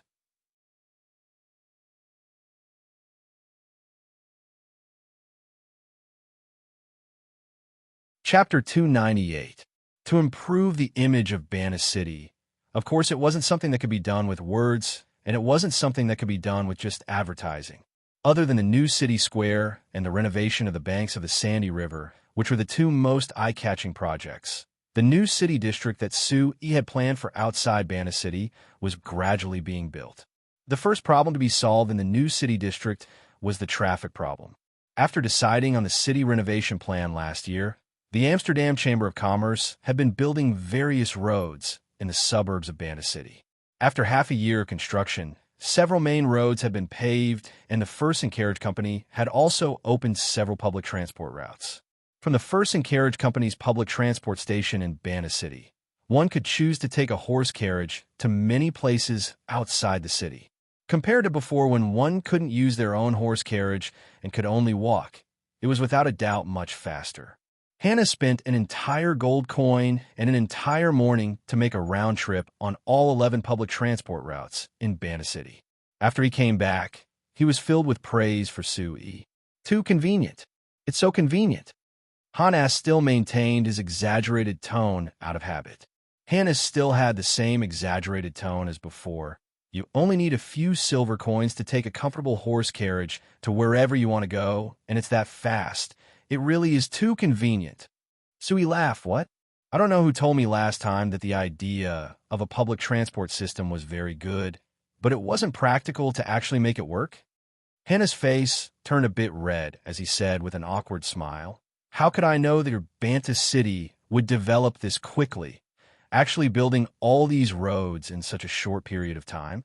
Moreover, the First and Carriage Company really is cooperating because from what I've seen, there aren't that many people taking these horse carriages, so they're definitely making a loss. That's just that everyone isn't used to it yet." Su, he said. Everyone was used to being poor before, and most of them didn't even have a single gold coin. So of course they were a bit resistant to spending several silver coins to take a horse carriage. But the income of the people of Bana City is much higher compared to before. When they understand that time is more precious than money, I dare guarantee that there will be so many people taking the horse carriages that you won't be able to squeeze in. When that time comes, if you want to take the public transport, you'll have to use all your strength. How is it that exaggerated? Hannes couldn't help refuting. But thinking about the situation he had seen in Bana City over the past few days, he found that this wasn't impossible. Bana City's population was quickly increasing, and people's income was much higher compared to last time he investigated. If this continued, perhaps everyone's willing to spend money to take the horse carriages. When that time comes, there might really be crowded places. This thing is not bad. When I go back, I'll definitely write in the newspaper that Anvilmar City should also build a public transport system. Hannah said after thinking for a bit. With this, when we go out to play in the future, we don't have to use our own carriage. Sui looked at him and coldly said, "You think that Anvilmar City can be built? Why not?" Hannah suddenly stopped. He suddenly thought that Sui's question wasn't wrong at all. Anvilmar City. Could they really build a public transport system? The reason why Bana City could be built, other than the support of the city lord Count Samo, it was also because there were many roads built outside Bana City. Horse carriages could easily pass through these roads. Not only were they fast, they were also stable. As for Anvilmar City, even the roads in the city were made of limestone. They weren't wide, and they weren't as smooth as the roads, so it was much worse than Bana City. Other than that, the most important factor in building a public transport system was whether it could be maintained after it was built. Samo Count and Su Yi were confident in Banta City's public transport system because the income of everyone in Banta City had greatly increased. Even normal citizens could afford to spend several silver coins per trip. Although there were many large nobles and merchants in Ambilmar City, and there were many people who could afford to ride the horse carriages. For these large nobles and merchants, they had plenty of money, so why would they ride in the same horse carriage as others? Why wouldn't they use their own comfortable horse carriages? As for the citizens who had the most demand for the public transport system, most of them weren't willing to pay for it or even couldn't afford it. To many of the commoners in Anvilmar City, even if it was just a few silver coins, they still had to make careful calculations. Thinking of this, Hannah suddenly found that when Sue E said that Banta City wanted to surpass Anvilmar City 2 days ago, it wasn't just empty words. At least in terms of the income of the citizens, Banta City had already left Anvilmar City far behind. You're asking how to increase the income of the citizens? Sue E looked at Hannes, who had a serious look of inquiry, and said with a smile, "Aren't you in Banta City right now? If you're asking me, you might as well investigate it yourself. Only through direct observation can you come to the most direct conclusion. I can only give you a hint. If you want to know the reason, go to the villages outside the city to take a look." Hannes nodded. When he wanted to write down Su Yi's words, he suddenly thought of something. Actually, rather than running around by myself, I might as well go with you. I'm certain that the benefits of following you will be greater, and I'll have a deeper understanding of the changes in Banta City. He spread his hands and said, "Unfortunately, I'm preparing to go out. I won't be in Banta City for some time, so I don't have time to accompany you." Hannes was stunned. "Where are you going?" "I'm going to the Black Rice Wasteland to take care of some problems, and also to the Principality of Constantine. There's a fellow there who must be anxious waiting for me. So if I don't go, I'm afraid he'll come to Banta City. Bring me over." Sue E replied. Hannes revealed a lecherous smile as he raised a brow at Sue E and asked, "It can't be that you provoked a little girl in the Principality of Constantine and abandoned her, right? Hey, do you want me to tell Steele and have her teach you a lesson?" Sue E rolled his eyes at him. "I brought back 2 little girls last time, and they're with Vivian and Steele every day. Do you want to see them?" Hannes revealed a look of surprise as he gave Sue E a thumbs up and praised, "I never thought that you were this strong. Not mentioning finding 2 little girls from outside, you actually dare to place them by Steele's side. I really have to admire you." "What nonsense! It's not what you're thinking." Sue E snappily reprimanded Hannes. He was too lazy to talk to him about this meaningless matter as he continued. "In short, I'll only be back in half a month this time, so it's impossible for me to wander around Banta City with you. Actually, if you really want someone to accompany you, you could just grab a reporter from the Banta Times. He'll definitely be more familiar than me. I'm just saying, I'm not really planning on having a busy person like you accompany me every day." But Hannes suddenly revealed a very strange smile. "Sue E, I'll tell you a piece of news that I don't know if it's good or bad." "You don't even know if it's good or bad?" Sue E asked in a surprised voice. "It's Sophia might be here in a few days." Again, Sue E was stunned before feeling a headache.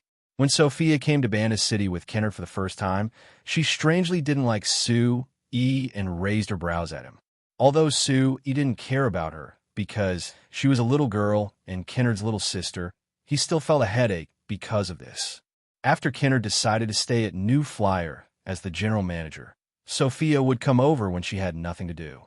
Although she came to see her big brother on the surface, she would take the initiative to look for Sue E each time, continuing to raise her brows at him. It annoyed Sue E to no end, but he couldn't do a thing. So each time he heard that Sophia was coming, Sue E would feel a headache coming on. He couldn't really do anything to this naughty little girl, but he didn't want to be entangled by this little girl. "All right, it's good that she's here now since I'm about to leave.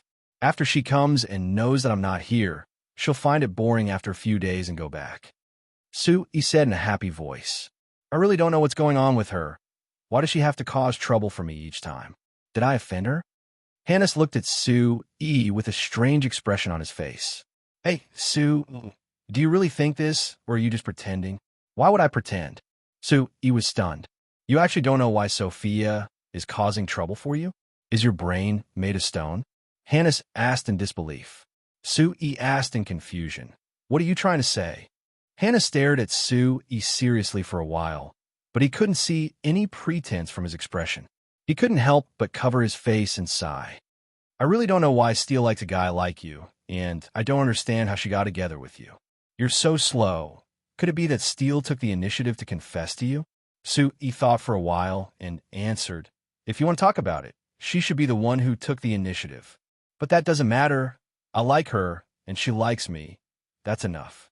Anyway, what are you trying to say? Hannes blinked, looking like he had been defeated by Sue. After a while, Hannes let out a long sigh. Sophia, you really are an idiot. Sue looked at Hannes with a puzzled expression. This guy, what is he trying to say?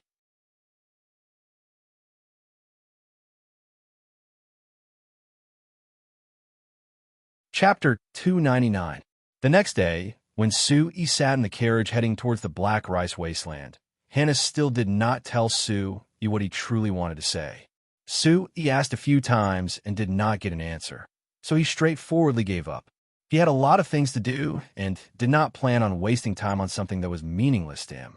Compared to why Hannes had suddenly called Sophia an idiot, he was more concerned about what he had to do in the black rice wasteland. Looking at Chairman Vincent, who was sitting in front of him, Sue could not help but ask curiously, Chairman Vincent, why did you suddenly decide to personally make a trip to the black rice wasteland? Chairman Vincent stroked the two tufts of mustache under his nose and smiled as he replied, our Amsterdam Chamber of Commerce sells clothes, so of course I'm going to see if I can sell more clothes in the black rice wasteland. Sue thought for a bit and asked with a frown, you wouldn't have this idea because the Voller tribe requested us to provide them with a large amount of clothes, right?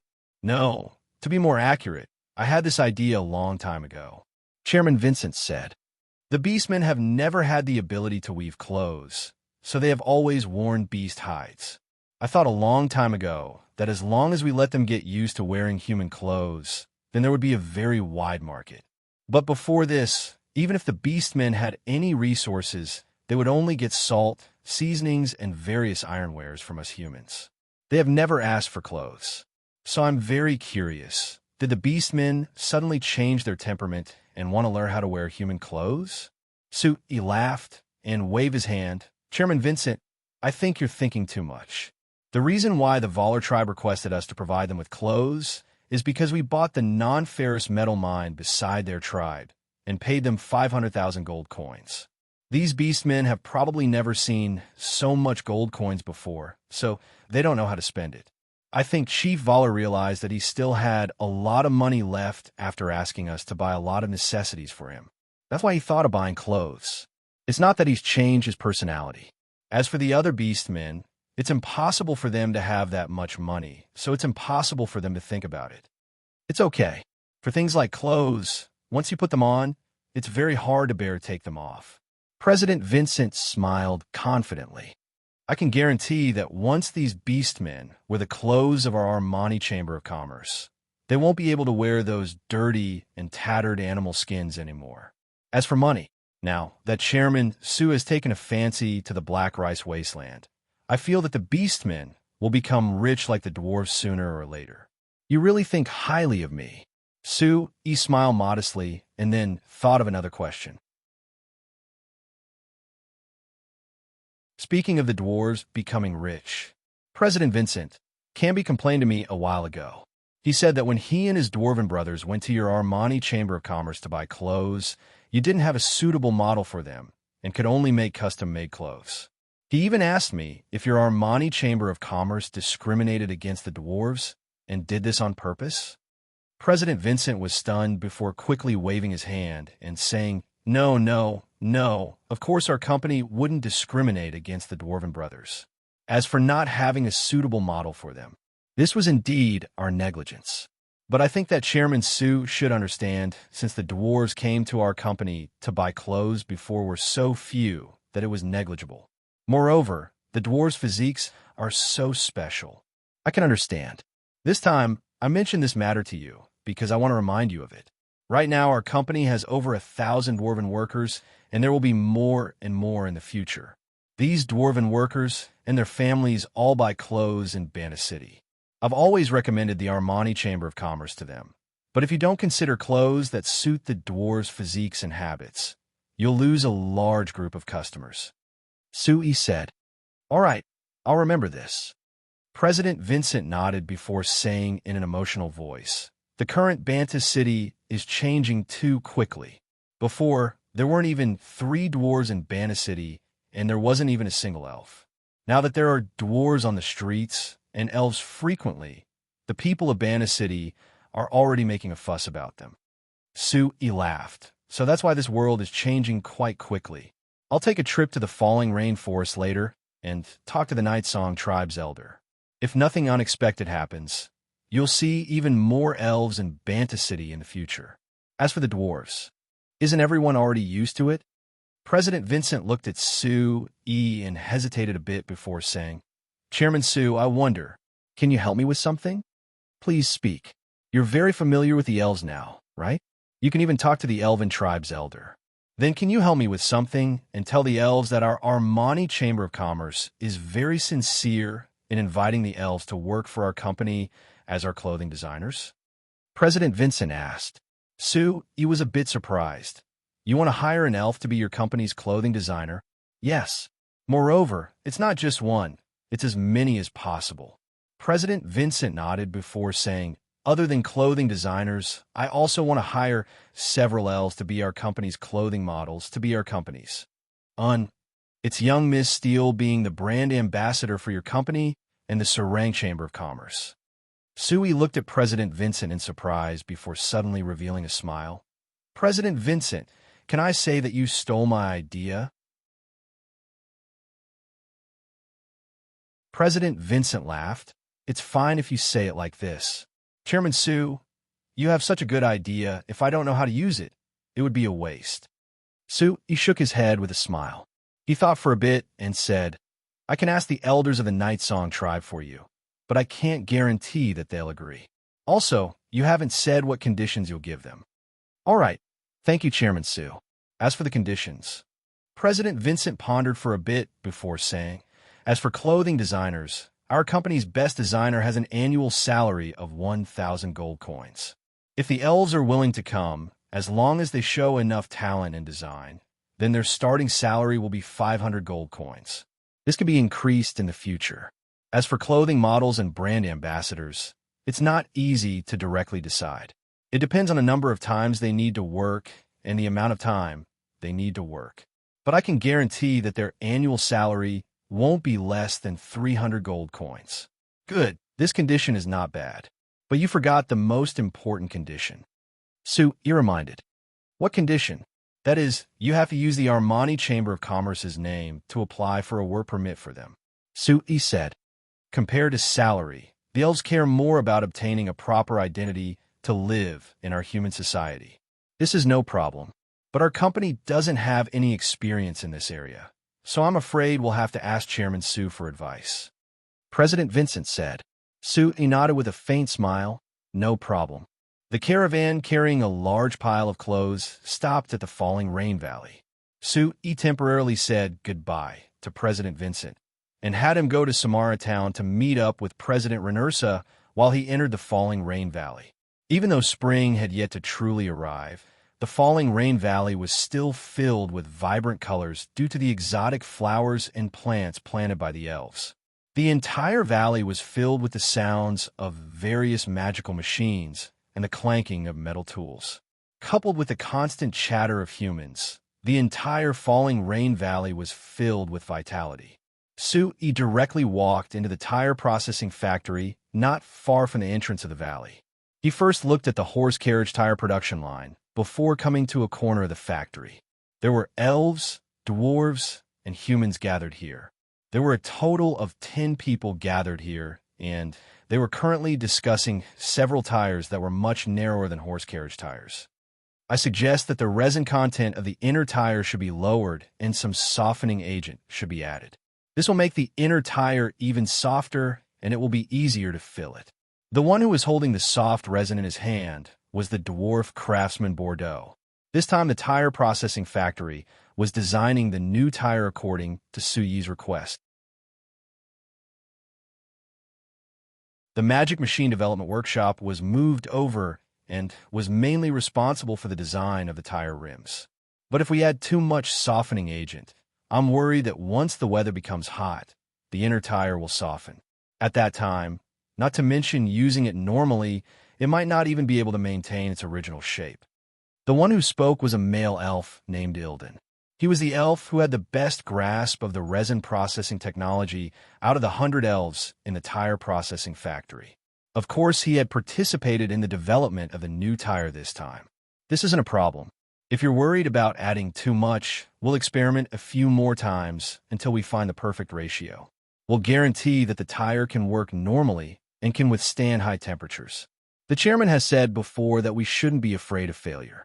We'd rather experiment a few times, several dozen times, or even several thousand times to guarantee the quality of the finished product. Papa Su, who happened to be beside them, heard this and immediately clapped his hands. He praised in a loud voice. Enkato's words are good. It's not scary to fail an experiment. What's scary is to fail after making the product. No matter what product you develop, you have to consider all kinds of situations. The more you consider, the lower the chances of problems occurring after the product is sold.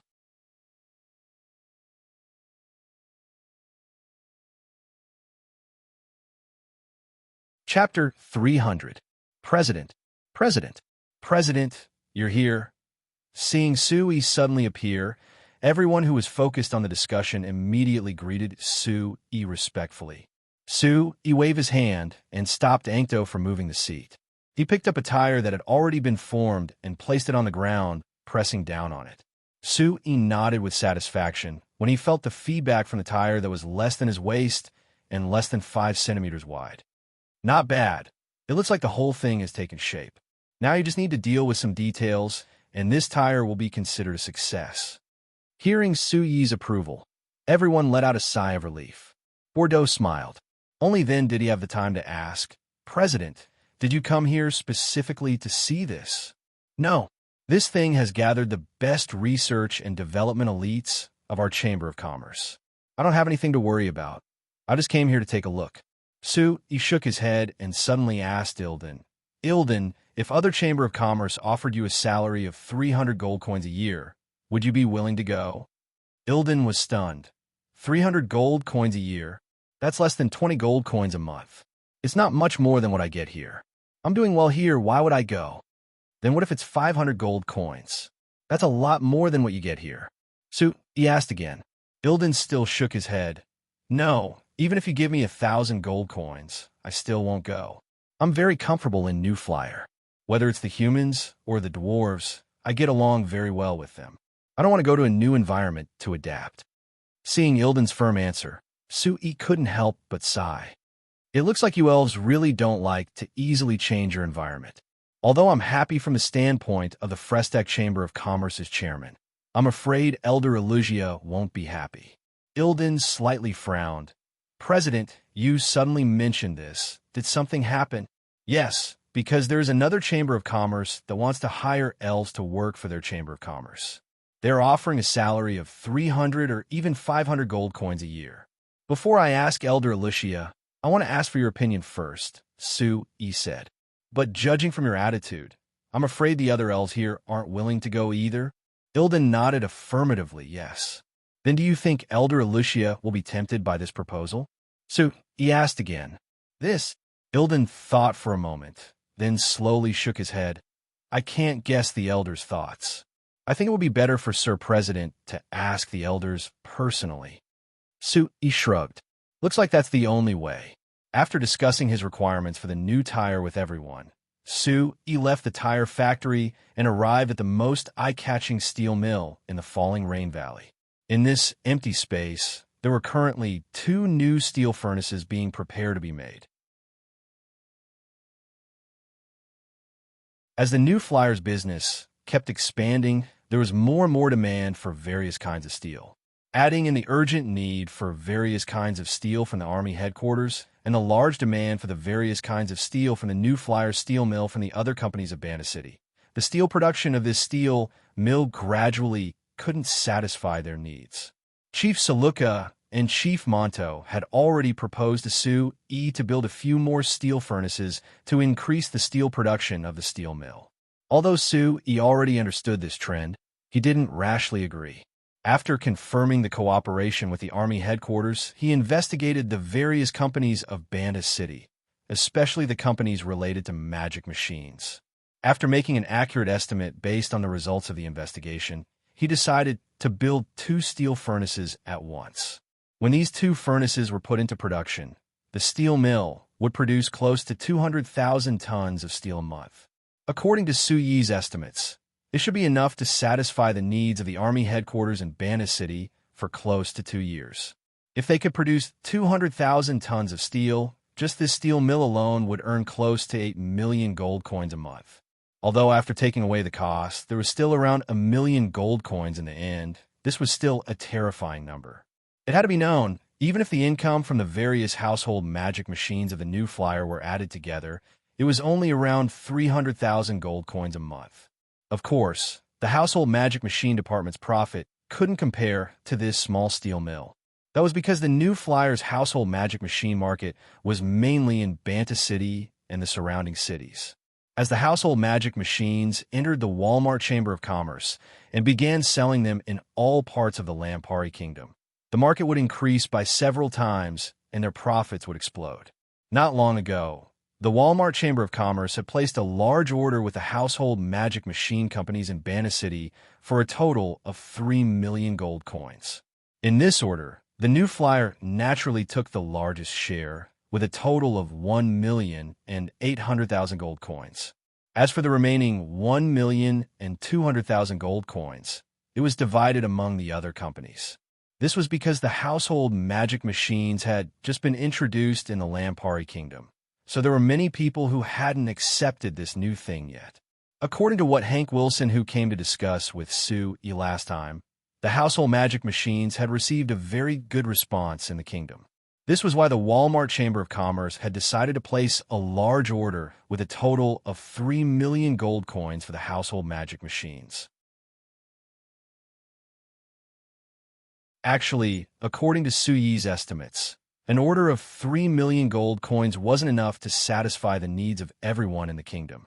If every family in the Lampari Kingdom had the same spending power as the people of Banta City, this order wouldn't just be 3 million gold coins. It wouldn't be strange if it became 30 million gold coins. So if one were to estimate the future, the household magic machine market and the steel market would be very stable in the future, so their profits wouldn't be that different. The reason why New Flyer's steel mill could have such high profits was because the steel market was monopolized by New Flyer. Moreover, a monthly output of 200,000 tons wasn't enough at all when placed on Earth.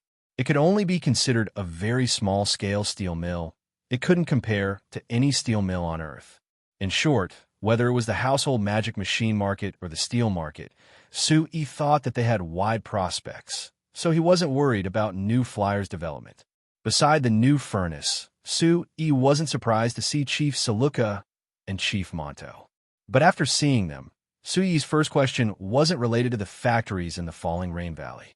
Chief Saluka, Chief Monto, where are the people you prepared? Chief Saluka and Chief Monto looked at each other before nodding, indicating for Su-yi to follow them. Following the two chiefs, they left the industrial area of the Falling Rain Valley. After entering the residential area upstream of the Sandy River, not long after, they saw a square that was the size of a soccer field. This square was specially made empty by Su-yi when he had the Amsterdam Chamber of Commerce build the residential area, so it could be considered a place for the dwarves to move around.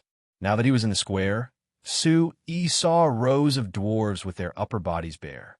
They were waving giant wooden sticks in their hands, as they were currently training with each other.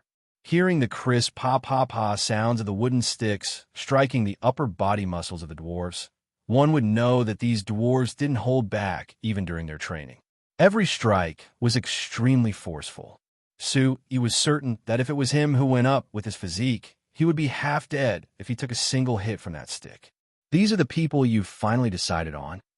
Su-yi pointed at the dwarves in the square who were drenched in sweat and asked the two chiefs. There seems to be a few hundred of them, right? Why are there so many? Chief Saluka and Chief Monto looked at each other again, their expressions a little strange. Seeing the hesitation on their faces, Sue felt very strange. He had interacted with these two dwarven chiefs and many other dwarves for a long time. He knew that the dwarves were very straightforward. Why would they be so hesitant and embarrassed? Chiefs, if you have something to say, just say it. Don't you trust me? He couldn't help but ask with a frown. No, no, no, of course we trust you. But Chief Saluka scratched his head and said with an embarrassed expression, Chairman, these people were indeed selected by us. I can guarantee that they are the strongest group of dwarven brothers in the Valley of Falling Rain. They definitely meet your requirements. But they don't intend to join the guards. Sue was stunned. They don't intend to join the guards? Then why did you bring me to see them? I say, Chief Saluka, what's going on between you and Chief Monto? Is there something you can't say? If the Dwarven brothers really don't want to risk their lives for the humans and don't want to join the guards of the Chamber of Commerce, then I definitely won't force them. You could just tell me directly. No, it's not that the brothers don't want to. On the contrary, when we heard that the chairman wanted to establish the guards of the Chamber of Commerce, the brothers completely exceeded our expectations. They all rushed to sign up to join the guards. Perhaps it was because Patriarch Monto couldn't bear to see Patriarch Saluka's hesitant appearance. So he continued, there are a total of 300 dwarven brothers here. Saluka and I carefully selected them from the 1,000 dwarven brothers who signed up. I can guarantee that every one of them would be the strongest warriors in our dwarven race. Any one of them would have no problem dealing with 10 human soldiers. Sorry, Chairman, I didn't mean to look down on you humans. He waved his hand. It's nothing. Humans have the weakest individual combat ability among all the races. This is a public opinion, and I don't deny it. Keep talking.